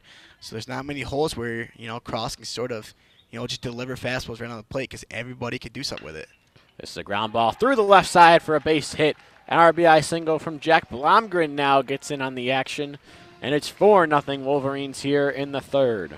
Again, another guy low in the batting lineup that delivers another huge RBI, and I guess I can't say I'm surprised that Blomgren did that because he's been doing it all year. And he comes up with a guy here in Okeo Thomas who's been so hot of late. Was 3 or 4 yesterday, was 3 or 4 Saturday against Minnesota with 2 huge RBIs. Was kind of sort of getting back to his old ways here for the Wolverines. And this is definitely another guy you don't want to pitch to, with runners in scoring position. He can very easily lay down a bunt here to get yourself in a situation, second, third, and 1 out, but he also can deliver a base knock. He does square around a bunt on the first pitch and spins out of the way, pulling back for ball 1 as that one missed high and a little bit inside. As you mentioned, Akeo Thomas hot recently. He's got that on base percentage up over 300 this season. Struggled a little bit to get there as it's up at 308. Average still sits down at 260, but certainly trending in the right direction. He's ahead in the count here, 1-0 against Austin Cross. Squares on a bunt, lays one down the left field line, but that'll get foul. Counts 0-1. I like this approach here by Coach Bakic, but, it's a guy in Okeo Thomas who's been hitting really, really well of late. You kind of want him to, stay hot going into the weekend. And, you're up 4-0 here, so it's not like these 2 runs are going to be super duper important. Just let this guy swing, let him stay hot. Let him stay in his rhythm. Because if this is the guy who continue to perform all the way throughout Big Ten season, it could be huge for the Wolverines. So, I like it. You want to get in the scenario second, third, 1 out. But just let this guy swing, man. He's hot. Let him stay hot. 1-1 pitch. Called. Strike with the fastball. It's 1-2. And I really like this matchup of pitcher and hitter here. You've got a full foot difference in listed height here. Yeah. 6'7" crazy Austin Cross, the 5'7" Akeo Thomas. And it would be so hard if Cross delivered that traditional 75-degree arm angle, but he's sticking with that sidearm slot, which is, it gives Thomas definitely more of a fighting chance. Looking back at Kerr at second base, his cross, now he fires a 1-2 breaking ball that misses low and away. Nice stop by Wiskus to keep the runners at first and second. And the count's evened up at 2 balls and 2 strikes apiece. Again, talking about Thomas's performance the last couple of days here, he just looks more comfortable in the batter's box. All the way throughout the season, early on here, that's a pitch he usually swings at. The breaking ball that starts in the bottom of the zone and kind of falls and bounces in the dirt towards the catcher. And Thomas did a great job of laying one off there. Swing and a foul ball off the bat of Akeo Thomas. Wasn't sure if he got a piece of that one, but he did get enough to trickle it back behind the plate. And just barely stays alive. Yeah. It would remain 2-2. Again, another great instance of a good plate appearance and good at-bat. He got a low and fastball that looked good enough to be a strike, fouled it off, and he's still alive here in this at-bat. Cross puts that glove down at his side. The ball on the other side when he comes set and then puts it right at his chest before firing a 2-2 pitch. That's fouled to the Wolverine dugout. Wolverine dugout yelling at Akeo Thomas, hit it that way, and pointing out near the field as someone almost got hit with that one. Akeo Thomas barking back at him as well from the plate. It was sharp, man. For him to pull it that much back in the dugout that hard, I'd be scared too. Holy cow, that thing was humming in there. 4 straight hits to start the inning for the Wolverines. They've put across 2 runs and have 2 runners on still. Akeo Thomas' 2-2 pitch there is grounded towards the left side. It'll be fielded by Means. Throws to second for 1. Relay throw to first. Not in time as Akeo Thomas beats out the relay. But there is 1 gone in the inning. First out for Indiana State, and a big first out at that. Yeah, another great job there by Thomas running that bad boy out. It was a really slow hit ground ball to Means over there at third base. Means opted not to touch third base. He delivered it right to second base. And Thomas, made it hard for him to turn a double play. He continued to ran it out and keeps Wolverines in position here first and third, with 1 out, where they still can deliver another key RBI here that can either hit to the right side, left side, or get in the outfield. They do have to be careful, obviously, of the double play, knock him out of the inning, but still can do normal things. It looks like they're going to check on Jimmy Kerr over here at third base. Out comes the trainer. Akeo Thomas also going to take a minute and come on over near first base to meet with head coach Eric Bakich. Might as well use a meeting at this point. If you're going to have Kerr checked on, you might as well meet with your other runner and try to put something on here with first and third. 1 gone in the inning. I do kind of like him checking out Kerr here. It's the middle, and, like we're talking about, it's a game in the middle of the week. So if Kerr's not comfortable, this is the game with Wolverines. Obviously you don't want to look like you're gonna, have the mindset you're gonna win, but you're up 4-0, fortunately here. So if Kerr's unable to play, or if it's anything close, I would not mind if they kind of pull at Jimmy Kerr, let him, have a day off here before the big weekend big weekend, series. I think we are going to have a replacement for Jimmy Kerr as he'll make his way back to the dugout. Nick Schnabel now giving a pat on the back. Haven't seen anybody come out of the Michigan dugout to replace him yet, but there does look like some guys looking down in that dugout. It'll be Jack Van Remortel coming in to replace Kerr. Yeah, I think, like I said, I think that's a good call. I like that. It's a weekday game. This is not in Big Ten play. Big Ten play is obviously the most important thing coming out through the game here. So, great job of the Michigan staff to be safe with Kerr. I like the call there. Remortel runs down the left field line and comes back to the third base bag. Didn't see anything with Kerr specifically. Maybe just pulled up a little lame coming into third base. Yeah, it's one of those tough situations where, when you have a turf situation, a lot of guys slide early, but you still continue to slide far. So he might have gone into the base a little bit there, and something could have happened. I guess we never really know, but hopefully Kerr will be okay for the weekend. The weekend series. Yeah, Michigan's weekend series not at home. They're ending their long homestand with these couple games against Indiana State. They'll head off to Columbus against Ohio State. First pitch, the at-bat to Harrison Salter. Gets back behind the catcher there. Wiskus got away. Wild pitch, scores a run, and Akeo Thomas moves all the way to third. Yeah, absolute great job by Akeo Thomas. Wiskus got a pitch in the dirt. It went up, bounced over his head. He lost the ball a little bit, and Thomas did not stay at second base. He wasn't satisfied. He got all the way to third. Great job there by staying aware and seeing that Wiskus was kind of fumbling around trying to find that ball. Great job by Thomas here. Now the Wolverines fortunately have run at third base less than 1 out. Really anything hit hard or anything hit and play will give Thomas a chance to score. Great base running. And those are one of the small things that could really turn around a game. A bunt now here from Harrison Salter is going to score. K.O. Thomas on the squeeze. The throw down gets actually caught by the first baseman Lewis running back towards the bag, and he tags out Harrison Salter on his way to first. But a sacrifice squeeze there. RBI for Harrison Salter. Michigan up by a score of 6-0. Now they put a crooked number on the board in the third. I like the Wolverines getting a run here, and I understand sometimes you want to, when you're a comfortable lead in the game, you play scenarios to, you give yourself game experience and working on a situation like a suicide squeeze. But you're up 5-0 with a run at third base. Just let the kids swing, man. Just let them do their things, getting in a comfort zone, especially a guy like Salter who doesn't get this opportunity much. Wogu hits one now out near deep right field, going back in the track near the wall, off the wall. Wogu's going to cruise into second and stop right on the bag there. He gets his second straight double in as many innings. And you got a runner on second, another runner in scoring position with 2 gone. Wolverines maybe trying to break it open even more. Yeah, great job there by Jordan Wogu. Again, a lot like Jesse Franklin did in the first.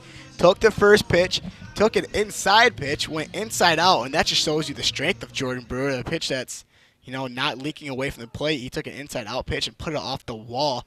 The first pitch, he liked something he saw. He went and delivered and went at it.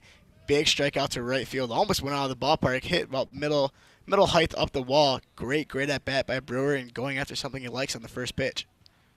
Jesse Franklin now, who cleared that right field wall back in the first, steps in and takes a big swing and miss at the first pitch of his third plate appearance. Yeah, I mean, so far, man, you got to be happy with the way the Wolverines are playing here. And the plate appearances have been great. If they're struggling to stay alive in the count, they've been fouling off pitches, staying alive in that count. But if they're comfortable and see the good pitch, they're going after it. And they've done so well here. I mean, putting up 6 runs here, and it's not even the end of the third. So far, great offensive performance here for the Wolverines. Oh, one pitch hit high in the air. This one's not going to have the distance. It's on the infield still as Watkins comes over and makes the grab near his second base position for out number 3. But as you mentioned, Michigan puts up a crooked number here in the third. They score 4 and now lead the Indiana State Sycamores by a score of 6-0 through 3 innings of play on the official student radio broadcast for Michigan baseball here on WCBN Sports. Yeah, I'm very curious to see if the Wolverines are going to stick with Angelo Smith out on the mound. So far throughout the day, he's thrown 60 total pitches.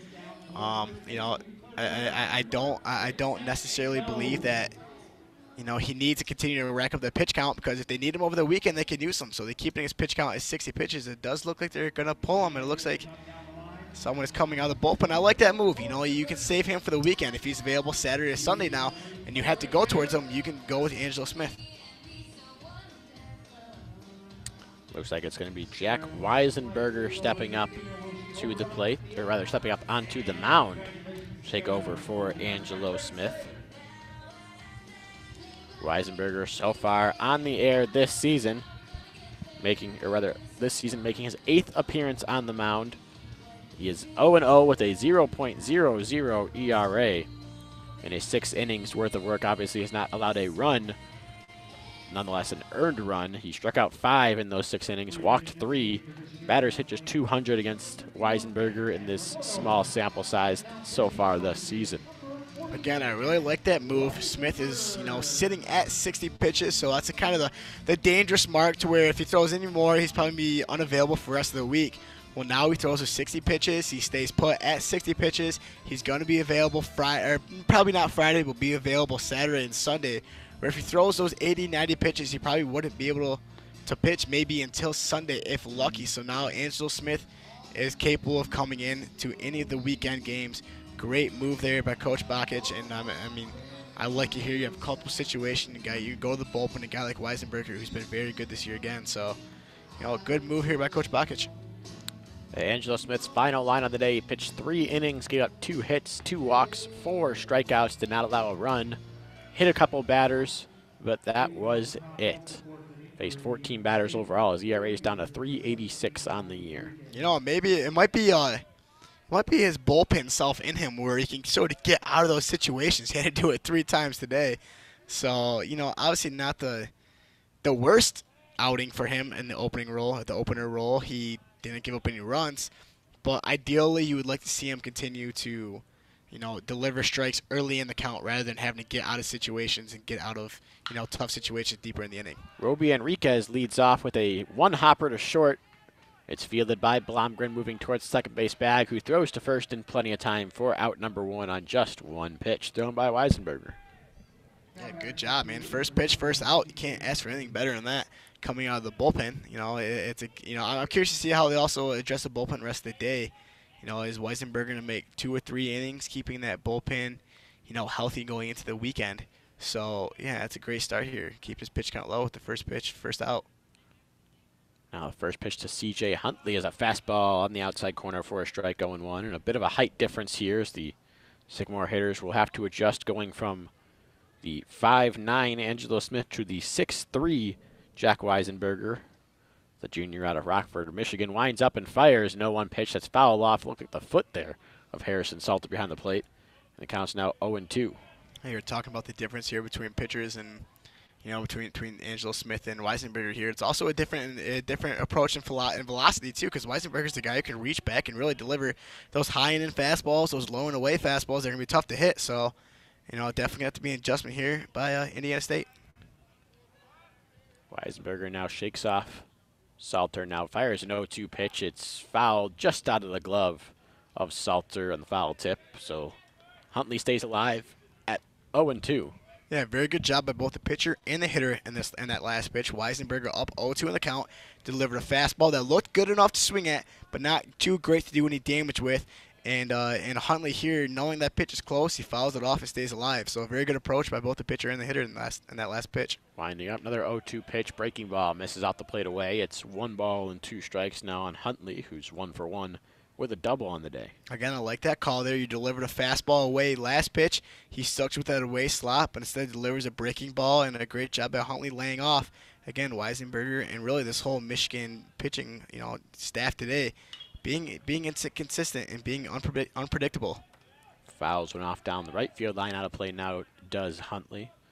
Huntley's double back in the second was the one that bounced right off the wall, the high brick wall in left field. Bounced all the way back to the infield.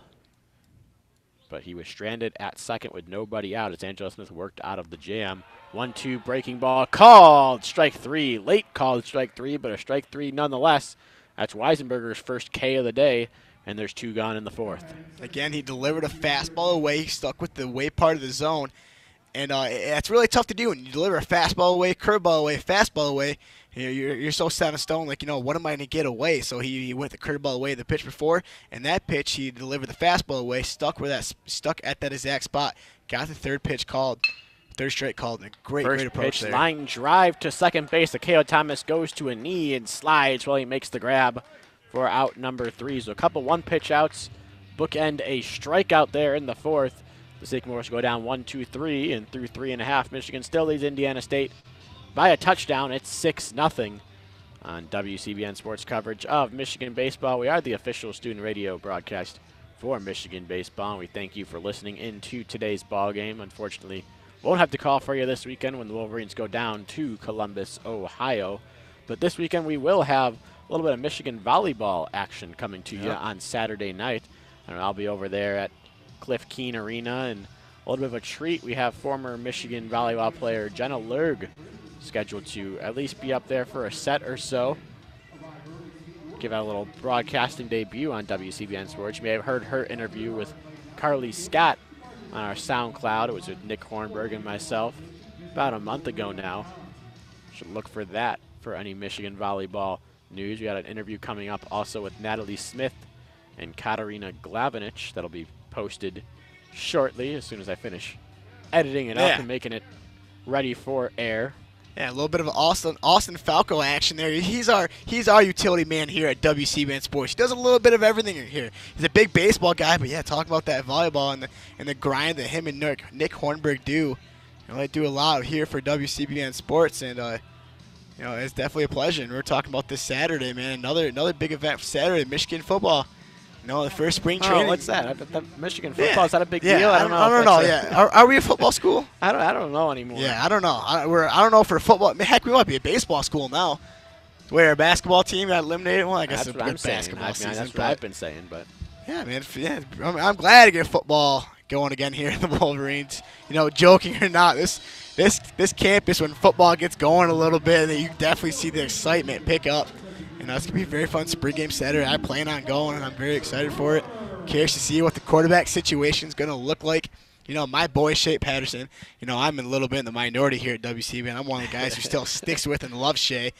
But I'm going to be very excited to see what goes on there at the big house.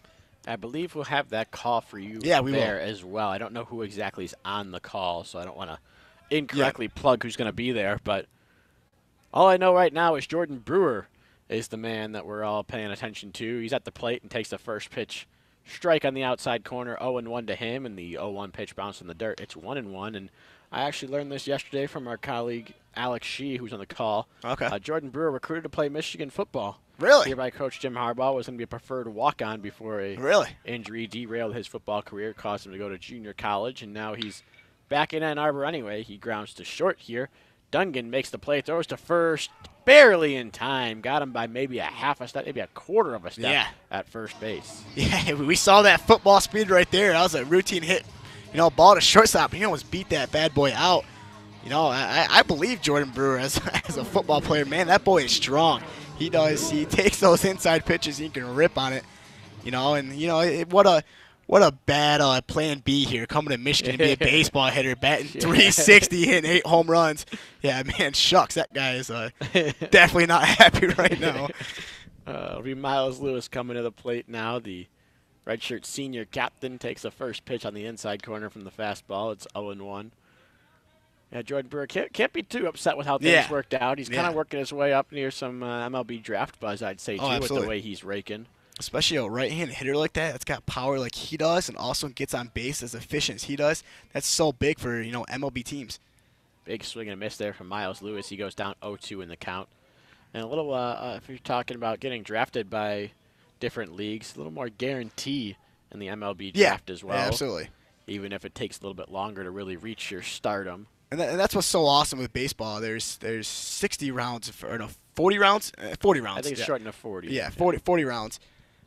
And, fouled off the foot of Miles Lewis is that one. It'll take a second to walk around and walk it off before getting another 0-2 pitch. Yeah, but I was saying, again, you have 40 rounds of the MLB draft. It provides opportunities for guys with both small schools, to have a chance to play in professional sports, and also scenarios where guys who are on big teams have a small role to go play professional sports. And not to take away from the baseball talk here, but we were talking golf a little bit earlier. Blake Nelson tried to putt the foul ball back in the bay out there. Missed wildly. I did not see that. No Augusta for him. Yeah. Miles Lewis pops over to the right side, going out into the outfield. Is Lewis, the first baseman, but calling him off is the right fielder, Enriquez, who makes the grab near the line for out number 2. Man, disappointing. I thought I was going to see Miles Lewis go on the amateur pro-am. I thought he was going to play in a I guess his golf game is not as good as those as the bench players warming up in left field. Over there. I think I called that, if I'm not mistaken, it was Jack Bredesen yesterday. Only giving half effort on his drives. You're not going pro with that. Can't do it, no. He's going to definitely have to hit the putting green there. He's going to have to perform much better he did there in his last at-bat. Well, Blake Nelson, maybe not a putter, but definitely a hitter at the plate here. He's 1 for 2 with the run scored today and takes the first pitch high. Counts 1-0 on him. He had a double back in the third to really get things going. Ground rule double just last inning. Feels like it just happened, honestly, how quick the top of the fourth went. That's what happens when you put up 6 runs here in the first 3 innings. You get opportunities, continual at-bat. This is Nelson's 3rd at-bat here in the 4th inning. Got to love it. 1-0 pitch missed in the dirt brings it to 2-0. Nelson also reached base in the first on an error by the first baseman, Hunter Lewis. 2-0 pitch to him, swinging, and fouls it off his foot now. Trend of the inning. Yeah. And the count's 2-1. It's a lot of runners don't, or excuse me, a lot of batters don't like to have that little ankle guard there on their front foot because, it's very odd running down to first base for them. They get sort of out of their comfort zone. But I don't mind when they do have it on because, man, once you hit that ankle bone, boy, does that hurt. That is one of the worst pains in baseball. So, I can understand why some don't have it on, but I definitely understand why people do have it on. 2-1 pitch misses inside as Nelson has to kind of shimmy out of the way, and it becomes a 3-1 count. So he's seen a ball high, a ball low, a ball inside. See if he can complete the Quadfecta? Is that the correct word for it? Sure. Well, let's go with it. Let's go with it. I don't know the correct term for that there. That's WCBN's correct term. The 3-1 pitch, kind of away, but more high, and it's ball 4 for him. He'll take his base. And we get my personal favorite walk-up song now is Jack Van Immortal comes up to the plate to Big Jack, AC/DC. Dang, man. Too bad we're not over broadcasting over TV, because that camera will be shining right on you there, man. Your face glue up, man. You love that walk-up song. Rightfully so, man. That's classic. That's a good one. I love when people can line it up like that. Big Jack. Yeah, it's a good one. It's definitely a good one. I was talking about Jack, kind of struggling a little bit this year. Only batting 200, but you look at his entire season, small sample size, only got 10 at bats. With 2 hits, so even 1 hit during this plate appearance can really help that average. First pitch, strike on the inside corner. Big Jack moved his hands, but couldn't buy the call from Corey Hinga, and the count is 0-1 on him. Yeah, definitely. As you mentioned, just 10 at bats on the season for Yeah. him. A couple hits, couple walks, couple strikeouts for big number 51. Mentioning at Big Jack, and following him up be Little Jack, Blomgren.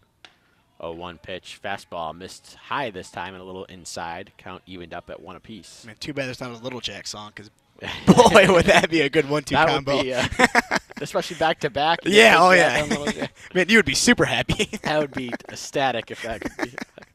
I mean, not a huge size difference between the two, at least listed. 6'1", 220 for Big Jack Van Immortal. The freshman out of Carmel, Indiana, takes the 1-1 pitch inside, and it goes to 2-1. Strictly fastballs here in this at-bat so far from Austin Cross. Yeah, definitely breaking that fastball inside, so I would not doubt if he switches inside-outside, and maybe delivers a fastball outside, but very open, very capable, has a great capability of breaking in that breaking ball low and away. Wagging that bat over his right shoulder just a little bit is Van Immortal, and he takes the fastball on the outside corner right at the belt. For strike 2, it's 2 balls, 2 strikes on big number 51. Yeah, very nice job by Cross, switching inside-outside, having good command of the fastball, not being too far off the zone if he misses, but when he misses, boy, that's right on the corner. So, good at bat here, to Big Jack by Cross. Blake Nelson taking an aggressive lead over there at first. He's going on the pitch. It's hit in the air towards center field. It's going back now near the track, but making the grab with plenty of room is Fagan in center field for out number 3. Little hit and run action doesn't go the Wolverines' way, though. They don't score for the first time in this ball game in a frame, and the score remains 6-0 through 4 innings worth of play here at Ray Fisher Stadium. Austin Falco, Andy Laydell bringing you all the coverage here for WCBN Sports. Again, thank you for listening in to today's ball game. Hope to bring you as much coverage as we possibly can all season long. And when the team is as good as Michigan baseball is this year, you can count on us definitely being here as much as we possibly can. Especially, I mean, it's so rare to see up north baseball team be this good. I brought it up the first game when me and you were on the call for that Manhattan game that was like 23-0. But a lot of up north teams really struggle. I mean, you hardly ever see Big Ten really push anybody into the College World Series because there's such a clear disadvantage, the fact that they cannot play outside year round. They're limited to being in the cages. They're limited to pitching on different mounds. They're not comfortable with the outside weather. They can't really play long toss as effectively as they want to. So it's such a huge disadvantage for up north teams to play southern teams or to compete with southern teams because they can't play outside. But that is not the case for this Wolverines baseball team. This team is really deep all the way throughout their lineup. Their 1 through 9 is very good. We were talking about the average. The guy sitting with the lowest average right now is Jimmy Kerr, and he's not a guy who's exactly an average hitter. He's a dude that's going to hit home runs. So, it's very exciting for the Big Ten to put up a team that is as good as the Wolverines here in the Big Ten. The Big Ten, as you mentioned, hard for them to really break into the College World Series. The Big Ten's history, 6 titles altogether for the Big Ten, and just looking back here, the last one not for a little while ago. I'm going to try to figure out exactly when. We'll get you exactly when in just a moment here. Is Jack Weisenberger ready to fire the first pitch of this at-bat to Spencer Wiskus, the catcher. Righty to lefty, first pitch is low. It's 1-0. Yeah, it's definitely like you were talking about. I mean, I believe the last Big Ten team to be in the College World Series was Indiana, right? A couple was that 2013, 2012, if I'm not mistaken. Yeah. So, yeah, it's been a long time. And it's definitely a hard disadvantage there for, up north teams. Last College World Series win for the Big Ten was Ohio State all the way back in 1966. Been a little while as the 1-1 pitch is deposited into left center field for a single for Wiskus. Franklin will chase it down and keep him to a single. But another leadoff runner on here. It's been a couple innings since we've seen that for Indiana State, but they are trying to cut into this deficit as much as they can. Down 6-0, leadoff runner on, nobody out, and back to the top of the order. Yeah, it looks like possibly Max Wright may have pinch hitted here for Indiana State, and Wolverines had a shift on him. Blomgren was playing over second base, and he poked the ball the other way. Very nice approach, getting inside-out swing there by Max Wright in his first at-bat of the day. Yeah, Max Wright, the starting catcher in yesterday's ball game, coming in here to replace Wiskus today. So my mistake there on the call. I do know this is Clay Dungan at the plate, though, the leadoff hitter. He takes a first pitch ball. Counts 1-0. And now Weisenberger comes set, checks the runner right on first. The 1-0 pitch is a fastball, misses outside, goes to 2-0. You don't want to fall behind Dungan. Yeah, definitely a guy that can make you pay, especially in this ruddy-lefty matchup. Throughout this entire season, has been hitting so incredibly efficient, 325, and got a huge 504 slugging percentage. So, like you said, man, this is a guy you do not want to fall behind, because if you do, you leave a pitch over the plate, Dungan's gonna make you pay. 2-0 pitch, fastball, call, strike on the outside corner, right at the belt, and it's 2-1. Yep, exactly what you got to do if you're Weisenberger behind the plate. You got to deliver strikes, but you don't deliver too great of a strike. You put him right on the outside corner. Great pitch. Put himself back in position to even up his count at 2-2, which right now is sitting at 2-1. Weisenberger puts the glove on his front knee, and it comes set right near the belt. And the 3-1 pitch, or rather 2-1 pitch, missed outside and brings it to 3-1. Yeah, definitely delivering outside. Has a sort of an outside focus here on Clay Dungan. Definitely something in the scouting report, seeing that he's not much of an opposite field hitter. He's definitely a pull hitter. So they're delivering outside, and it's also a very good strategy too with Van Mortel batting, or really holding a runner on at first base, delivering outside because a huge gap between first and second. 3-1 pitch is fouled up right above us. Just missed coming up here. It's fouled into the stands after bouncing off the ceiling, and the count is 3-2. That was the one, Falco. If I was paying attention, could open that door and laid one out there, but dang it. We'll get one this year, Falco. We'll get one. That's the goal of the year. It is. For us, at least. For us. For us, too. Every game, just scour it. Yeah. Just toss the headset down. Ground ball to third base. It's fielded there. Goes to second for one. Relay throw to first. Not in time. Beat out over there by Dungan on the relay. But they get the lead runner right at second base. Nelson to Thomas on the putout. That'll go down as a fielder's choice for Dungan. There's one gone in the inning. Yeah, good pitch there again. Fell behind the count. Went down 2-0. Continued to stay in the outside part of the plate. Like I said, with Van Remortel, holding on, at first base, it leaves a huge gap between first and second base. So you're pounding away, hoping you can hit into the normal depth, which is third base and shortstop. He does exactly that. Delivers to the Blomgren. Blomgren makes a sharp turn to Thomas. And really, Dungan, the fastest guy on the team, 505, stolen base with stolen base attempts, beats one out at first base. First pitch to Luke Fagan is way outside, but popping out of his crouch and making a nice grab is Salter. Count is 1-0. Fagan, the center fielder for the Sycamores, is 0-1 today with a strikeout. Also reached on a hit by pitch back in the third. Got himself to third base, but was not able to score. Very different from yesterday's ball game. Yep. As the 1-0 pitch misses low and away, and it's 2-0. Yeah, Weisenberger, really, other than last at-bat, has done a very good job of staying ahead of the count and getting ahead of the count early. So, and unfortunately, he's not doing it this at-bat nor last at-bat. But so far, he's been done a very good job of staying commanding his fastball and keeping his breaking balls, unhittable. It definitely looked like that in the third inning. 2-0 pitch, squaring on a bunt now, and bunting it right back to the mound. Throw over to first to get Fagan from Weisenberger is in time. So sacrifice bunt 1-3 on the putout. Moves the runner into scoring position, but now there's two gone in the fifth. Yeah, Weisenberger came in the fourth inning, and that was the inning where he had eight pitch inning, had a great command, And now sitting here with 2 outs, runner second base. Again, another position, although his runner's scoring position, he can get out this inning with no damage done here by Indiana State. The leadoff single from Max right fielder's choice, and then that sacrifice bunt. Has Weisenberger with the chance to get out of it. He'll face Jake Means, the third baseman, trying to do exactly that. Means 1 for 1 on the day. Has himself a single and a walk. Trying to reach base for the third time. Takes a breaking ball that misses outside. Counts 1-0. Yeah, I'm not a big fan of the sacrifice bunt with 1 out and a runner, with a runner on first base with 1 out. I mean, 2 outs is still tough to do anything with the runner scoring position. With 2 outs, it's very, very tough. So give yourself, the opportunity to have 2 batters do something, put one in the gap. It's definitely different strokes for different folks, but it's definitely a questionable decision. 1-0 pitch bounced to the dirt. Nice stop by Salter to keep it in front of him and keep Dungan at second base. Count is 2 balls and no strikes. Again here, unfortunately, this inning, I was just praising Weisenberg for staying ahead of the count. Third straight batter who's fallen behind 2-0. Unfortunately, the last 2 at-bats, he's been able to come back and suffer outs. Again here, doing what he's been doing, continue to give pitches low and away, high and away, and giving good spot pitches. Means is a good patient hitter, and he takes a pitch right at the knees, maybe in the outside corner there with the fastball. It's 2-1 on him.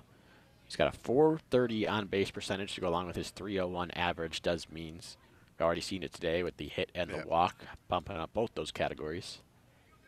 And I can understand, too, we're putting a runner in scoring position up to your third hitter. A guy Means can do a lot of damage. 2-1 pitch missed low and away, backhanded by Salter behind the plate. It's 3 balls and 1 strike now. Yeah, good play by Salter there. It's such a hard play. A fastball in the dirt is the hardest pitch for any catcher to stop or necessarily to block. And you don't have really enough time to get down to your knees and sort of corral the ball and keep it there at the plate. You had to sort of give that backhand scoop, and Salter did it very, very well right there. 3-1 pitch, fastball outside for ball 4. Runners on first and second now, still 2 gone in the inning. That brings up Romero Harris, the DH and the cleanup hitter for Indiana State. Chance to maybe do some damage and get the Sycamores back in this ball game. So they currently trail 6-0 here in the top of the 5th. Yeah, I mean, not nothing, that's too defeating here for Weisenberger. He had an open base, 2 outs, a 3-hitter up. You can afford to walk the guy. Nothing is too dangerous here in the situation. It's not much different than a runner at second base, with no one on first. So a good job there of staying away from Means and really coming up here in a good situation. Harris takes a first pitch just off the outside corner, I believe, for ball 1. He's got to get ahead of zone, so he can't afford to continue to fall behind, especially in that first pitch that is so, so critical. He's got to deliver first pitch strikes. Looking into the sign from Salter now is Weisenberger. He comes set right at the belt, but time is called at the plate by Harris. He'll step out for a second. Yeah, again, man, Harris has definitely got that big boy beef to him. He definitely looks like a guy that can deliver a bomb here. He's got 3 home runs on the season, tied for second in the Sycamore Ball Club. 1-0 pitch misses well outside again with the fastball, and it's 2-0. That fastball command really escaping Weisenberger right now, missing a lot of weight to these right-handed hitters. Fortunately, he's been able to bounce back 2-0, but like I said, this is the 4th straight batter he's fallen behind 2-0. The last couple at bats, he's been able to stick a fastball on that low outside corner, but like we were talking about earlier with Angelo Smith, you put yourself in situations. Eventually, one time it's going to crack and you're going to fail. So hopefully, Weisenberger again here can deliver a pitch, put it back in the count. Weisenberger comes set, 2-0 pitch to Harris. Fastball again misses just off the plate away. Getting a little bit closer, but still not in the zone, according to home plate umpire Corey Hinga. It's a 3-0 count on Harris. Yeah, you cannot really afford to walk a guy here. You are up 6-0, and that's big. It's a comfortable lead. But you give a chance for a hitter to put this ball game 4-6, 2-run ball game. You can't give up that situation. 3-0 pitch on the way. Fastball on the outside corner this time for a strike. It's 3-1. Just catching the outside corner on that one. Harrison Salter framing it and keeping it there an extra beat. Yeah, nice job by Salter there. A lot of when you're taught to frame, you're taught to shift your body over, so it looks like the pitch is delivering it right to the middle of your body, and that's exactly what Salter did. He kind of shifted his body and really stuck it on the outside corner. Great job of framing. One of the lost arts here, also coming in baseball in the last couple of years. I mean, when we get the robot umps, it'll be lost altogether. Yeah, goodness. 3-1 pitch, swing and a miss from Harris. It's 3-2 now. Man, I don't want to see that. I'm a big proponent for robot umps. You are big. Are you really? For strike zone specifically. Really? I'm not. Sorry to disagree with Falco. As an umpire. Yeah, as an umpire myself. I mean, obviously it wouldn't affect me in high school. I don't think I'd bring robot umps to high school, no, but I mean, it's just I don't know. I get it. I get the understand. It's you want to be as accurate as possible, but it's sort of the showmanship of baseball that will be lost. It's sort of the art that would be lost in baseball. You know? I agree that framing going away would kind of be a detriment. 3-2, 2 outs, runners moving, line drive through the middle for a base hit. One run's going to score. Franklin will toss it in and keep the runner at third in Means, but Dungan comes across for the first Sycamore to reach the plate today. RBI single, Romero Harris. It's 6-1 now. Yeah, just outside of the outstretched glove of Thomas again, laying out, showing that great hustle there at second base. You know, a great job by Romeo Harris, really working that count entirely full. He was up 3-0. He didn't swing at a pitch that he did not like, and finally got one he can deliver on. He delivers an absolute shot up the middle. Like, again, just missed Thomas's outstretched glove and putting Indiana State on the board here in the top of the fifth. That was the first Indiana State hit with runners in scoring position today. Puts them 1 for 8. That was a huge thing in yesterday's ballgame. They were 5 for 14. Only stranded 3 runners while scoring 8 runs. They were very efficient with their base runners yesterday. Stranded a few today thus far, but not there. Yeah, and they've had so many chances where they can put runs on the board, and Michigan's pitched out of them. First pitch to Hunter Lewis now, trying to tack on a couple more runs potentially, is a strike on the outside corner, 0-1. Action starting to ramp up in the Michigan bullpen now. One guy throwing, one stretching at the moment. There Probably Weisenberger's last inning. Yeah. 0-1 pitch. Lewis takes a pitch that misses well away. Again, Salter popping out of his crouch and stopping the ball, so Means cannot score from third, and Harris can't move up to second. And also, really another one of those situations where Salter can come in and show that he's great behind the plate. And he's had a couple scenarios where he went out and came to the mound, relaxed both Smith and now Weisenberger a couple times. He's told, give him those hands, it kind of relaxed Weisenberger. Really, a really good shot, or a good outing here by Salter. 1-1 pitch on the outside corner for a strike. It's 1-2. A little bit of a later call there from Corey Hinga, but Rule that did catch the outside corner there with what looked to be a little bit of an off-speed pitch. Yep. It looked good from up here, and again, really, Weisenberger trying to get into rhythm, switch up his pitches, switch eye levels. That's all he can do here, and it's probably going to be his last at-bat. 1-2 pitch. Breaking ball, bit high and fouled back to the screen by Lewis to stay alive at 1-2. Yeah, Hunter Lewis was definitely out on his front foot there. Weisenberger doing a thing that, I mean, you still see a lot of guys do it, but he doubled up his pitches. He delivered another breaking ball, second straight breaking ball, and that's just kind of one of the jobs of being a pitcher, being unpredictable. A lot of guys don't double up. They go, oh, fastball low, guess what? Or fastball high, excuse me. That breaking ball is going to come low next pitch. Well, Weisenberger didn't do that. He doubled up and stayed, unpredictable. 1-2 pitch. This one is grounded through the right side for a base hit. Another run's going to come in to score. Fielding there is Lewis and keeping Harris at second. But a second run comes across here in the sixth. Indiana State is within technically 1 hit. That'd be a big hit, and you have to load the bases first, but it is a 4-run ball game. It's 6-2.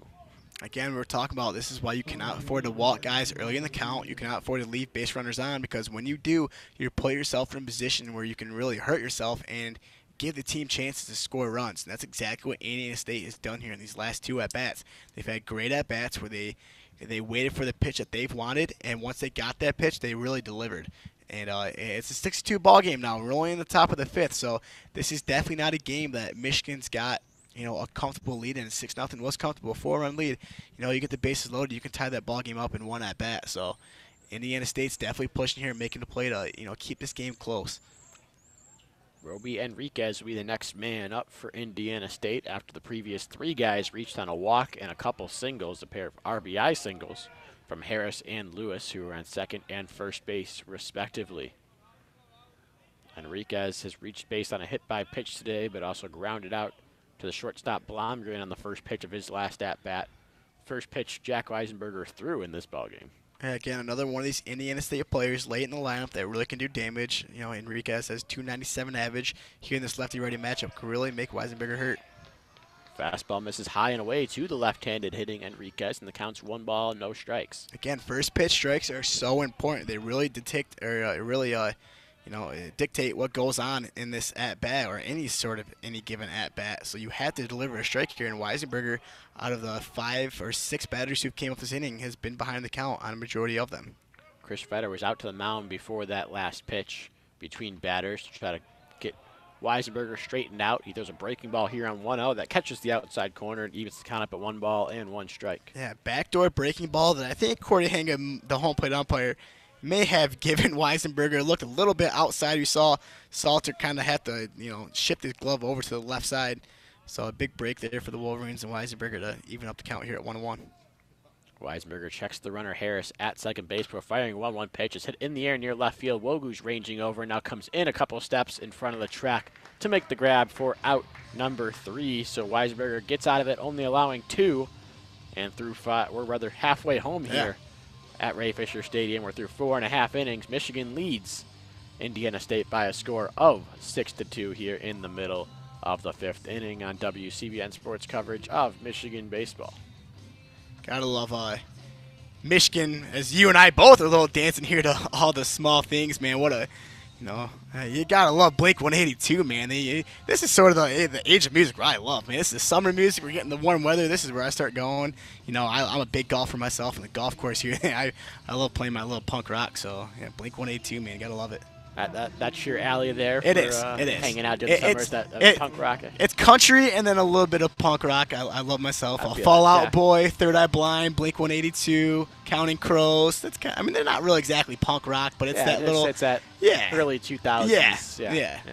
Gotta love it, man. Gotta love it. We were talking about it yesterday, Falco, and that play there, Jordan Brewer in left field. Looked a lot more comfortable than Marcelo Zuna out in left field yesterday. Oh, yes. Yeah, we talked about it a little bit yesterday, and that was one of the best things I've seen this past. As a Cubs fan, you had to love it. This baseball season's already going great. I don't care about the record. That happened. Yes. It's a bonus as a Chicago Cubs fan. As a Cubs fan.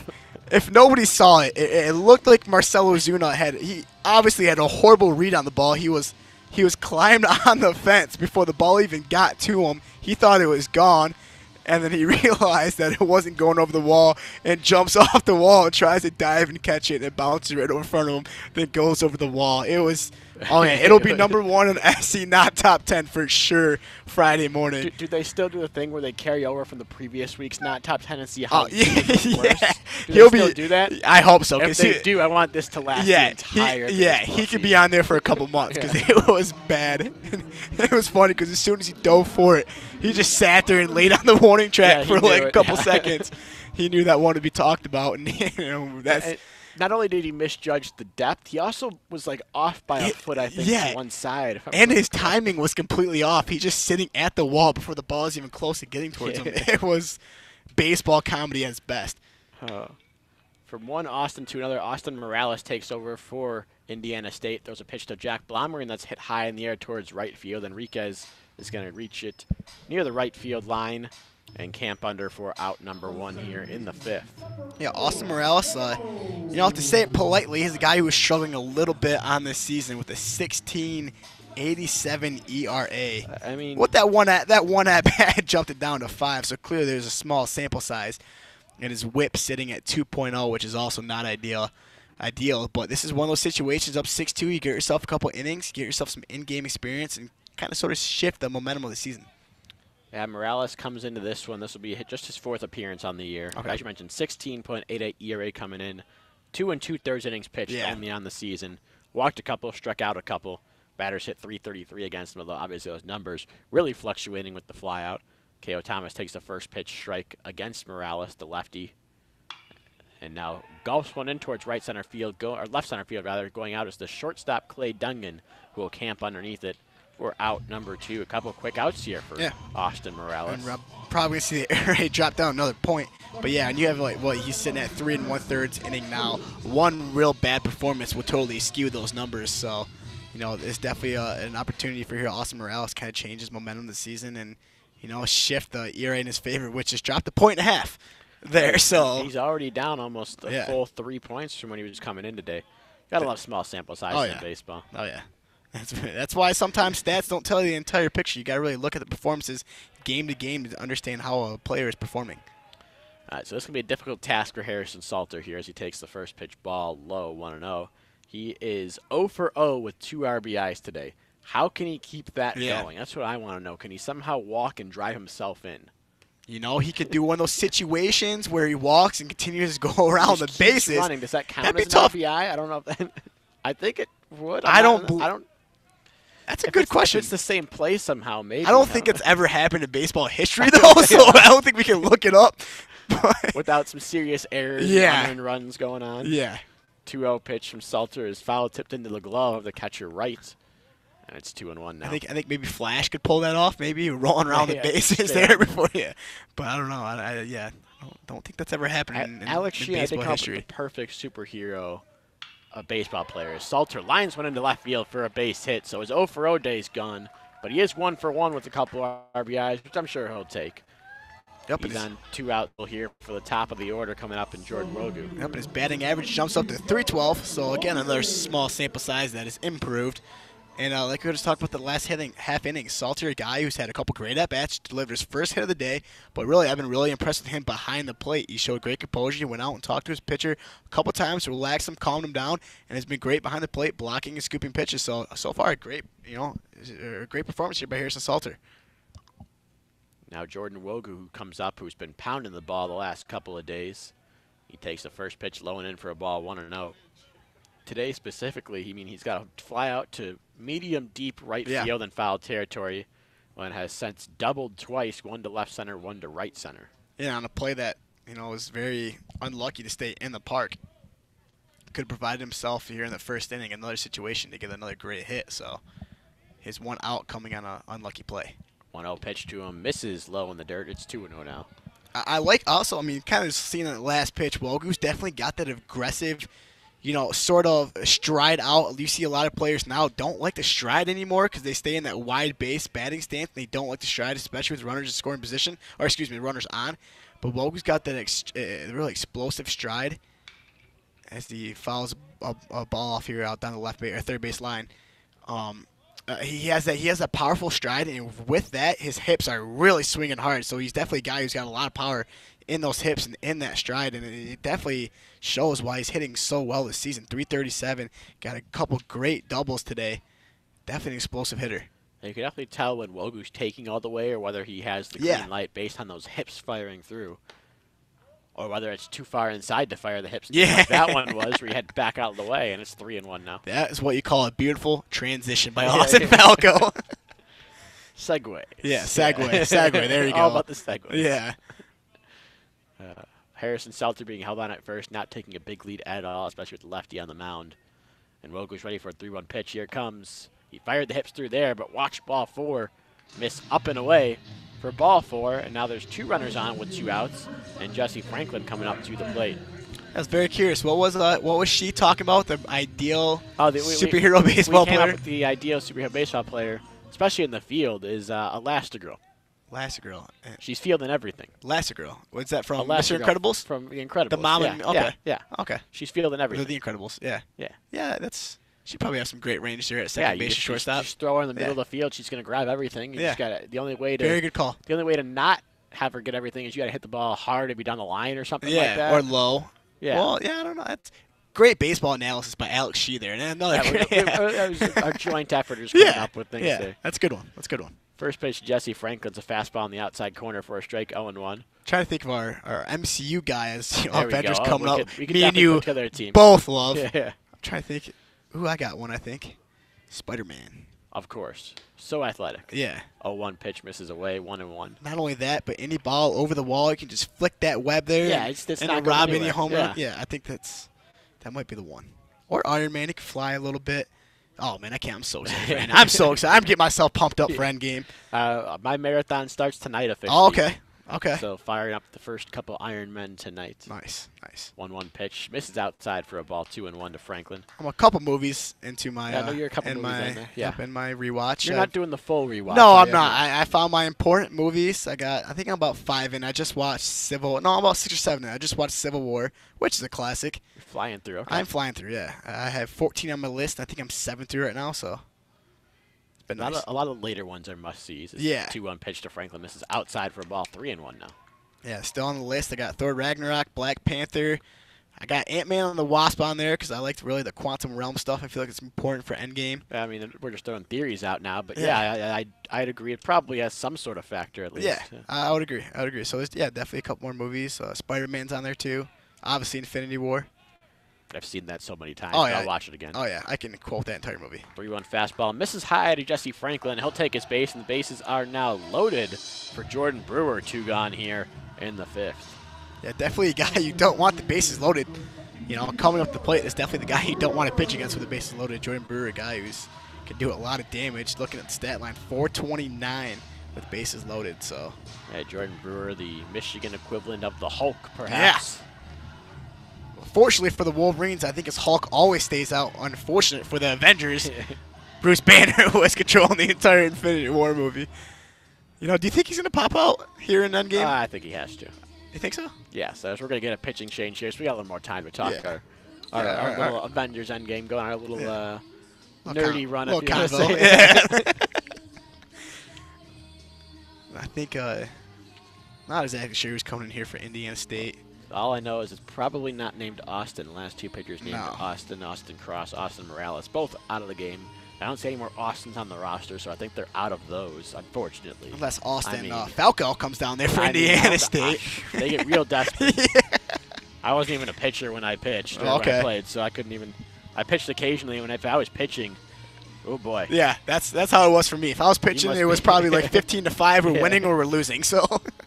It wasn't even so much that. It was more like, oh, we're out of pitchers for the week. You're starting today. Just give us 4 or 5 innings maybe, and see if you can get through. Yeah, I think my last pitching performance was summer ball freshman, which summer ball, if anybody knows in the Michigan athletics, summer ball for the lower levels is pretty much a joke, let's be honest. So I'm coming on the mound facing a really poor team, so I still gave up a couple runs. Man, that shows how bad of a pitcher I was.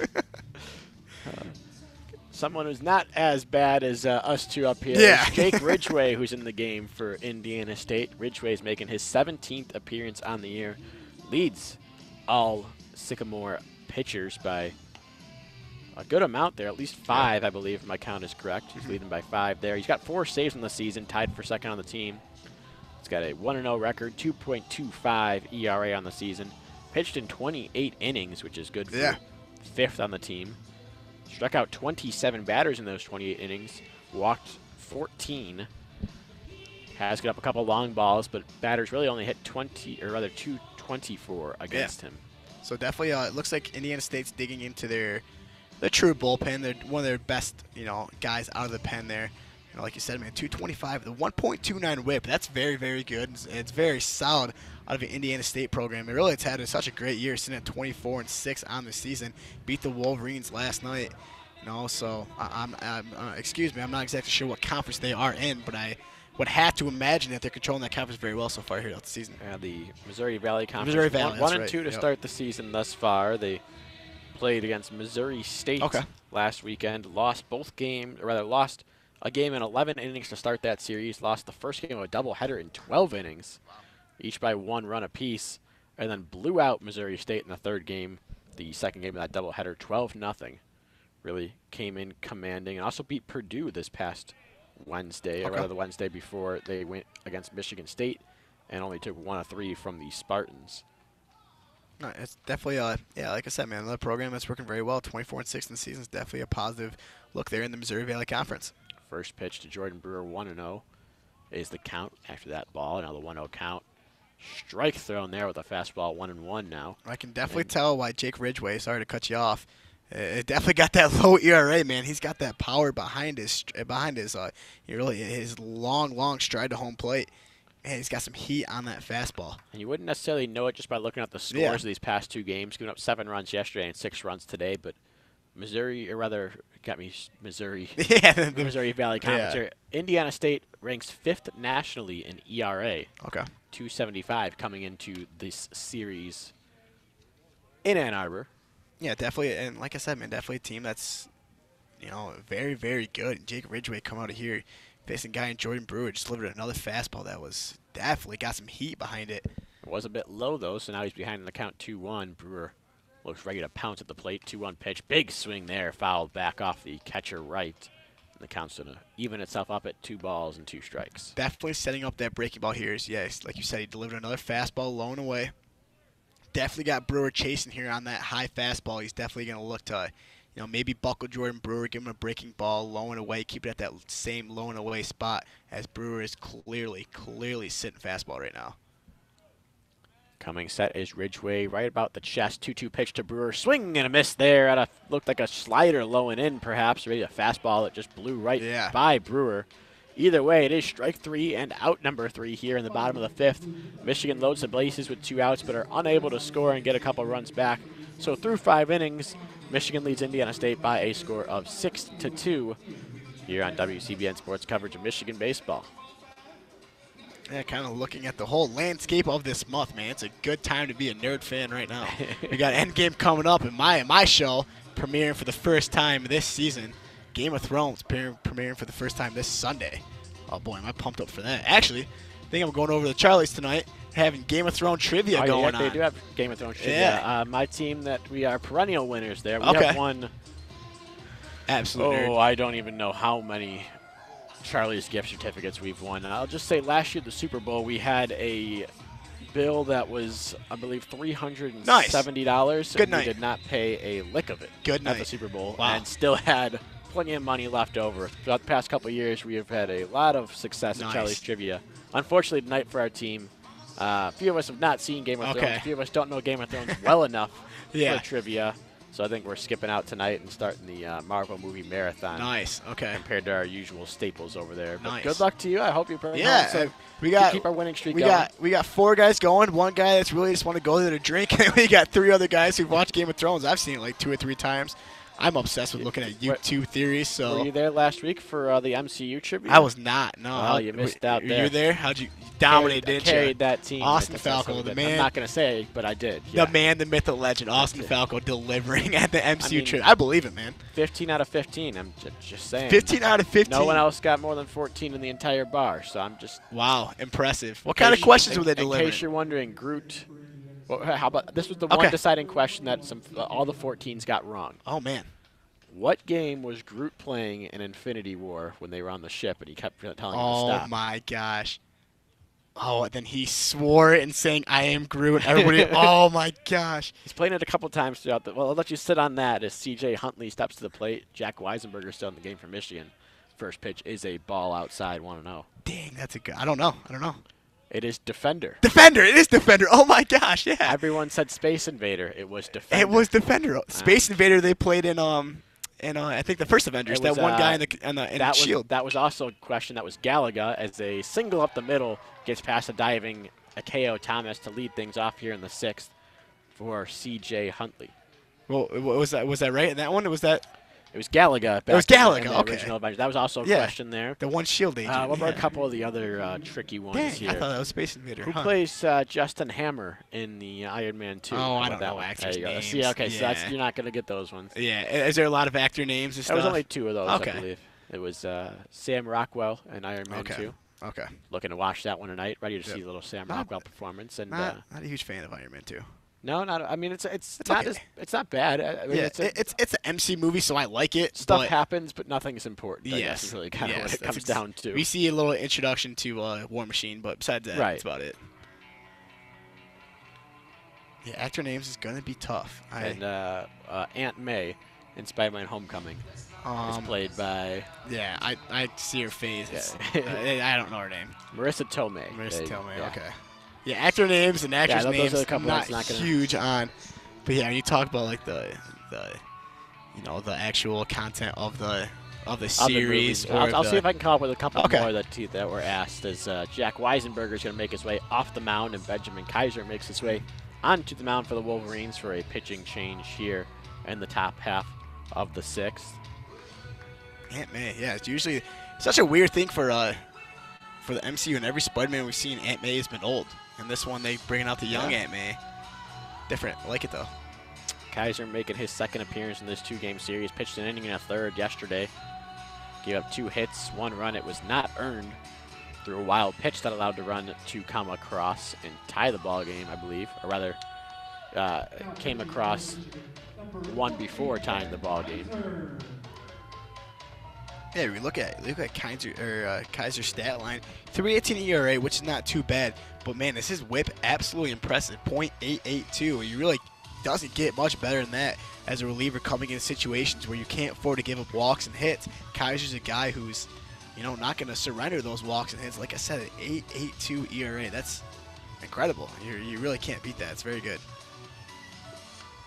You mentioned Kaiser's stats there. The left-hander will get Jared Watkins, the left-handed hitting second baseman, to start things off here when we resume action. Like you said last night, went 1 1/3, giving up a run, unfortunately, and had a one walk, and then one wild pitch, give up 2 hits. So hopefully looking to bounce back, not give up any runs today. Do not believe that run was earned.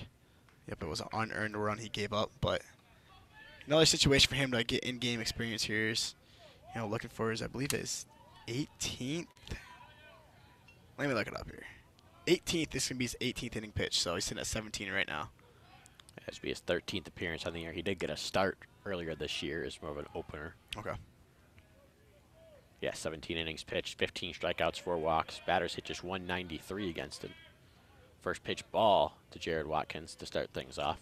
That is a nice thing here about Division I baseball, especially these weekday games. You get to see these pitchers, put themselves in situations they're not exactly comfortable with. And you get to see a lot of that pitching staff, especially late in the bullpen. So, we've seen a couple pitches here today, and third for the Wolverines. It's important to have a deep pitching staff as well as the 1-0 pitch catches the outside corner for a strike, especially come tournament time when you get to the Big Ten tournament and what the Wolverines hope to be in the NCAA tournament this season as well. Looking over at first base at Huntley was Kaiser. Now he fires an off-speed pitch in the zone. It's 1-2 on Watkins. Yeah, it's like we were talking about their traditional line or the traditional pitching staff. You have Henry, Kaufman, and Criswell. It's very hard to do a 3-man rotation in almost 3 straight days, which you have to play in the Big Ten tournament and the NCAA tournament. Call strike 3 on the fastball. Watkins was frozen. He knew it. The second it hit Salter's glove, turned around, walked back to the dugout. First strikeout of the day for the first batter of the day for Kaiser. A very nice pitch. He was very efficient, delivered 3 straight strikes. Very good guy of the inning. Now sitting here in this lefty-lefty matchup versus Max Wright. So far, Benjamin Kaiser looking very, very good. So after he retires, Watkins gets another lefty and Max Wright. First pitch to Wright is a fastball on the outside corner, strike 1. Wright came in to replace Spencer Wiskus in the 5th inning and singled promptly in the 3rd pitch he saw. The second pitch he sees from Kaiser is a breaking ball that he swings and misses that for strike 2. Very, very nice job there by Kaiser. Delivered a fastball and delivered an absolute beautiful sharp curveball here on the 0-1 count to make it 0-2, man. He definitely had Max Wright fooled on that last curveball. Definitely had that lefty sharpness to it that looked very, very tough in the batter's box. Huntley not taking a huge lead at first as Kaiser fires a breaking ball. It misses low and away, doesn't get the chase, and it's 1-2. Yep, good 0-2 pitch there. Something, not giving anything from Max Wright to hit, but not too bad of a pitch that's completely undesirable. So, so far, great job here by Benjamin Kaiser. Definitely seeing why the 8.82 whip is coming into play here. And why it is so low, excuse me. Kaiser comes set at the chest and fires a fastball. It misses outside. It's 2-2 now. Yep, he set up another fastball away here. So, playing at my old catcher's days, I like that fastball away. You just set it up there. I wouldn't doubt to see a breaking ball low and away there. Stick to that same spot. Try to give that same ideal look. Wright fouls one off to the right side, or rather back behind the screen. And that'll be a foul ball to keep him alive at 2-2. Again, Kaiser doubled up with that fastball. Last fastball was away. Fastball prior to that pitch was away. That last pitch delivered the fastball inside, so he definitely has that breaking ball set up. We'll see if he'll triple up here or bring in another breaking ball. It is a breaking ball. It doesn't break. It plunks Max Wright right in the back. And he'll take his base, put 2 runners on here with just 1 gone in the 6th. And they'll cycle back up to the top of the order with Clay Dungan. Yeah, unfortunately, like I said, they had that breaking ball set up. Kaiser did not execute and really, gave, this Indiana State team a position to get back in this game with their leadoff hitter Dungan, the guy like we've been talking about all day, 322 average. Now with runners in scoring position with 1 out, this guy can do damage and really make Indiana State come back in this ballgame. Dungan reached on a fielder's choice in his last at-bat. Came around to score the first run of the game. Squares on a bunt there, pulls back and takes the strike. 0-1. Very, very nice 0-0 fastball. That first pitch of that bat delivered a fastball low and away. Such a hard pitch for Dungan to do anything with, especially a lefty. We always talk about how lefties do not like to hit fastballs low and away. They're more fastball in and low, but great location there by Kaiser. Yeah, that one was a little bit outside as well, as fouled off to the left side and out of play for Dungan. He's down on the count 0-2. Kaiser with a chance to strike out a guy who's a little bit hard, a little bit difficult to strike out. He's had more walks than strikeouts on the year, does Dungan, with his walk back in the first inning today. He's a couple fastballs away here. I would like to go with another fastball away, clearly out of the zone. Nothing for Dungan here to hit, and on that 1-2 pitch, deliver a curveball. 0-2. Fastball misses just low, just outside perhaps as well, and the count is 1-2. Again, very, very perfectly set up here for the Wolverines. Whoever's calling pitches, deliver another fastball away, so 3 straight fastballs.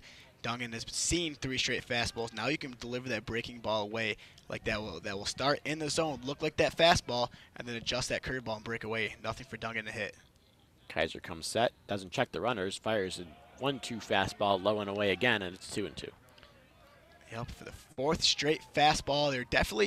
They're continuing to be inconsistent there. I mean, I'm sitting here trying to call pitches up here, but in the batter's box, they're also doing the same thing that I'm trying to do. They're thinking to themselves, okay, I just saw 3 straight fastballs. He's coming with that breaking ball soon. So they're being unpredictable. They're really switching things up, trying to get guys off their momentum. 4 straight fastballs, not something you see too often. 2-2 pitch. Fastball on the outside part of the plate, hit into left field by Dungan, but it'll be Jordan Wogu there to make the grab easily for out number 2. Another came again with another fastball, 5 fastballs in that at-bat. So, it might be a thing where Kaiser's got great command of that fastball today, and they're seeing what they like out of that fastball, and they continue to go with what's working. And it also might be a thing that Salter's relaying back to the dugout. He's saying that he has great command of that fastball. He goes, hey, keep pounding that fastball. It's working, it's working, it's working. Yeah, it looks like we're going to get a pinch hitter here. Luke Fagan will come out of the ball game before this at-bat. Looks to be number 23, Dane Tofland, about to make his way into the ball game. Stretching out on deck, getting himself all loose and warmed up. It will be Dane Tofland. He'll come up for his 16th at-bat of the year, hitting just 200 on those 15 that he's had so far. 294 on base percentage. He'll replace the center fielder Fagan. Another big guy here for this Indiana State team. Definitely got that big presence here in the batter's box. Bringing in a lefty-righty matchup, I like the call. Yeah, you have a chance here to, probably one of the best chances you might get rest of the game. Runners on with 2 outs, 2 runners on with 2 outs. You can do some damage here. Yeah, the big 6'4", 230-pound redshirt senior swings and misses at the first pitch for strike 1. Yep. Out of Grand Prairie, Alberta. Okay, yeah, 6'4", 240. It looks like he might possibly try out for the Indiana State football team come the fall. That's a big man. Redshirt senior. Redshirt senior. Run out of time, unfortunately. Dang it. He does have a fellow Canadian over there on first base, and Max Wright. There you go. Max Wright out of Toronto, Ontario. A little flavor from the Great White North down here in the Indiana State baseball roster. 0-1 pitch, misses low. It's 1-1. Like I said, it might be the jerseys that, affect that decision. If these Canadians, they look an awfully lot like those Toronto Blue Jays home uniforms. Those away uniforms. I like the blue look, man. It's always solid in baseball. The Cubbies rock it well. I'm trying to think other light blue. Dodgers rock it very well. A bit of a foreign flavor on this Indiana State roster as a breaking ball misses low for ball 2. It's 2-1. 3 Canadians on this team. One from Puerto Rico, the right fielder Roby Enriquez, and as well as Ellison Hanna, an outfielder junior from the Nassau, Bahamas. Nice, okay. Look at that. Been in Nassau a couple times. So nice. I have yet to. I know my parents have said great things about it as the 2-1 pitch misses outside. It's 3-1. They got one of the coolest Hard Rock cafes down there. Super cool. Brought myself home a shirt of it. There you go. Yeah. Really nice. Yeah, we had a spring break trip this past spring break. My friends and I went to Toronto, actually. Okay, nice. Along with Niagara Falls, a little bit of Buffalo, barely. Look at that. New York City. 3-1 pitch on the way, fouled off to the right side out of play. We joked it was the Hard Rock Cafe tour. There's a Hard Rock, I believe, in Toronto. 2 of them in Niagara Falls. Really? One on each side of the border. Nice. And one in New York City as well. Look at that. So we only hit the one in New York City, though. Bring home a shirt? JP and I. I did not. JP and I went nice. Okay. 12:30 one night in New York City to the Hard Rock at Times Square. Gotta love it. Yeah, actually, I'm heading to Toronto middle of May, seeing a Blue Jays game facing off against the White Sox. Not exactly the greatest, most fun matchup, but hey, you never know. Yeah. White Sox are a little fun this year. Yeah, you're right. Yeah, they got that. They got the young talent there. Eloy Jimenez finally up in the majors. The guy's fun. He's a good hitter. He's struggling a little bit right now. I think he's sitting around 250, but a little bit of I expected a little bit of struggle for sure. To start off. But yeah, I'm really looking forward to seeing Rogers Center. It's such a cool little stadium. 3-2 pitch misses outside for a ball. Ball 4. And Kaiser has loaded the bases here with 2 gone in the 6th. Yeah, I think Rogers Center is the only all-turf field in the MLB, right? Tropicana, I believe. Oh, Tropicana. Yep, Tropicana is. Yep, good call. And I think Rogers Center, did they add dirt recently? Is it? I believe there's some dirt at Rogers Center, if I'm not mistaken. I know a couple years ago I was, all turf in the infield. I don't think anywhere is completely turf. Okay. But, I mean, obviously the plate and the mound are dirt everywhere. But yeah. I want to say they added dirt at Rogers Center. If I could. Yeah, the second base, shortstop base paths definitely used to be turf. I know they used to have just the dirt around the bases, but I think they added it recently over the last couple seasons. Oh, that's that's exactly right. It was the dirt around the bases. First pitch to Jake Means, missed high and away for a ball. 1-0. Means with a chance. He represents the tying run in this ball game. Here in the top of the 6th, 1-0 pitch, fouls it straight back.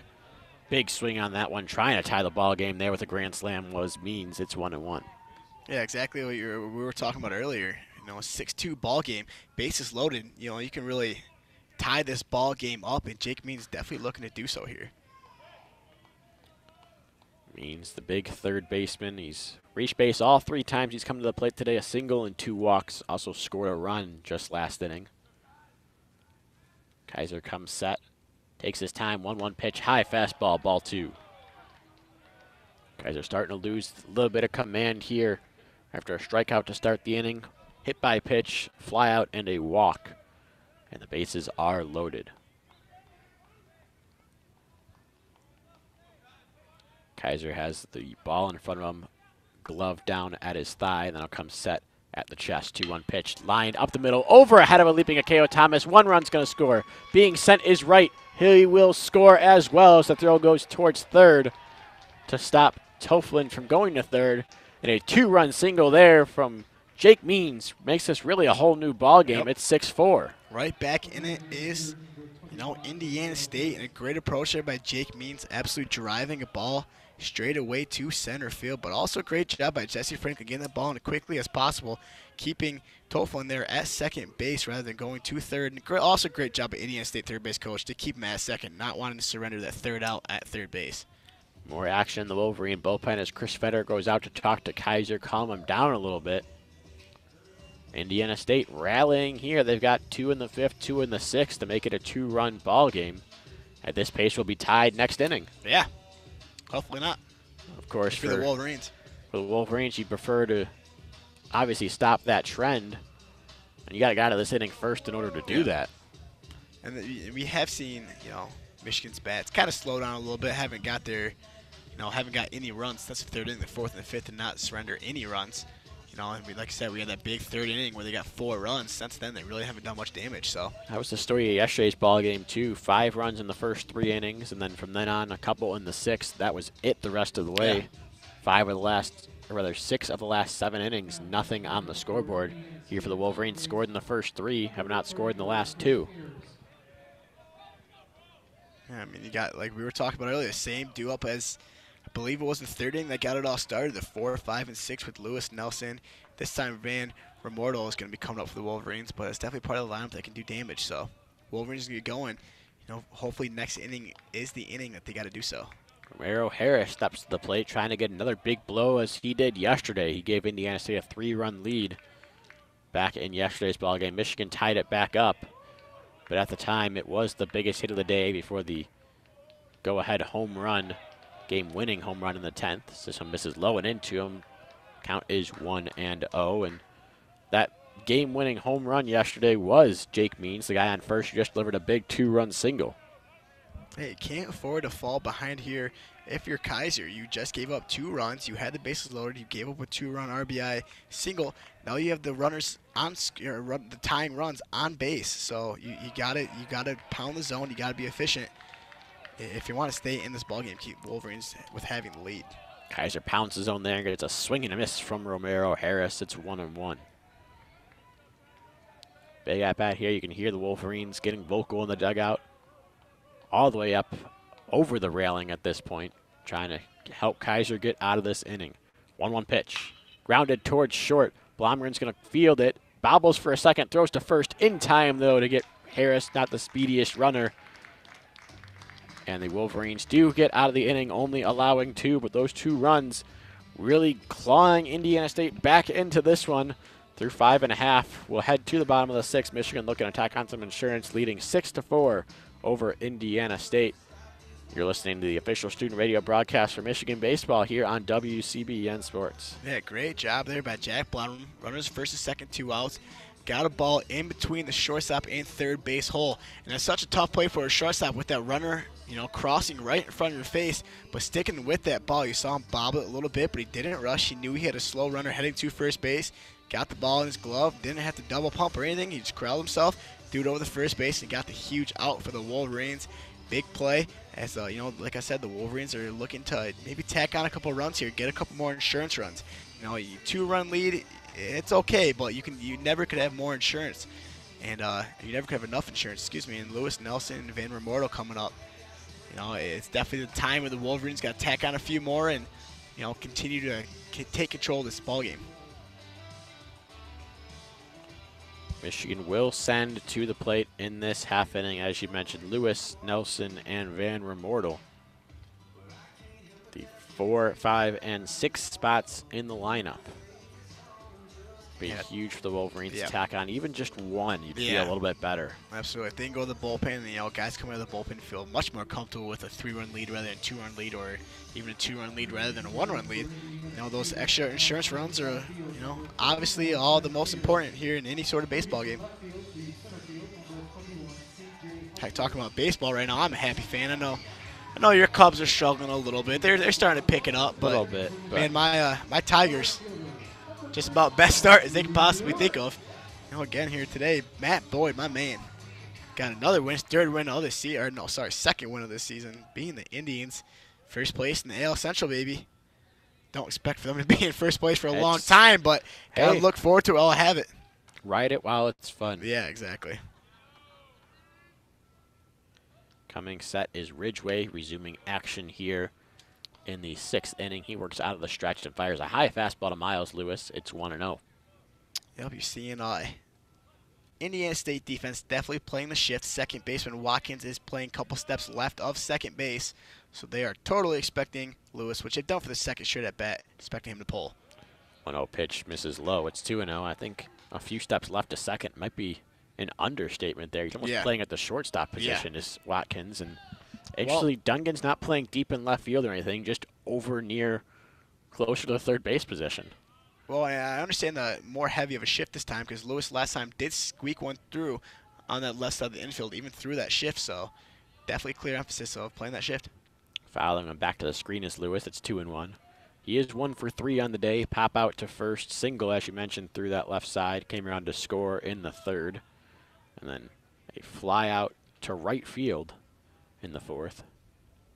So hitting the ball in the air to the right side. So far today was Lewis. 2-1 pitch missed inside. He pulled the hands up and out of the way. Counts 3-1. Yeah, and you see a lot of guys in the majors really try to put the ball the other way when they're being shifted against. I'm a proponent of doing that, but I also like guys who just sit there, take their normal approach, at any given at bat, and just try to, do something with the ball. If you hit it well enough, it's going to be a base knock. And a ball 4 inside for Lewis. He will take first base. Leadoff walk here in the bottom of the 6th. Michigan, a big run potentially if they can get him around to score. We have a couple defensive changes for you for Indiana State. C.J. Huntley moves from left to right. I'm sorry, left to center. And coming into the ball game in left field is Chris Ayers. I'll assume he's in the same spot that Luke Fagan and then Dane Toughlin had in that number 2 spot of the lineup. First pitch to Blake Nelson is low for a ball, 1-0. Yeah, Miles Lewis giving his little fake steal off there. You see the Wolverines do that a lot, and I love doing that too, because it also, when you do that, you get to see how the catcher's going to react. And you're seeing if they're coming up popping quickly or what they're doing, if they're looking over you at first base. So it's definitely a little mind games, but you get something out of it. I like the moves that Michigan does that often. Squaring on a bunt, pulling back and taking a strike is Blake Nelson. That was right at the knees on the inside corner. Yeah, very nice pullback. You don't see a lot of guys be able to do that well. It's one of the hardest things to do in baseball, because once you're set in that bump position, a lot of guys squat down, your eye level changes. So it's very difficult to, decipher whether it's a ball or a strike. So something hard to do, and Nelson does it very well there. 1-1 pitch on the inside corner again at the knees. It's strike 2.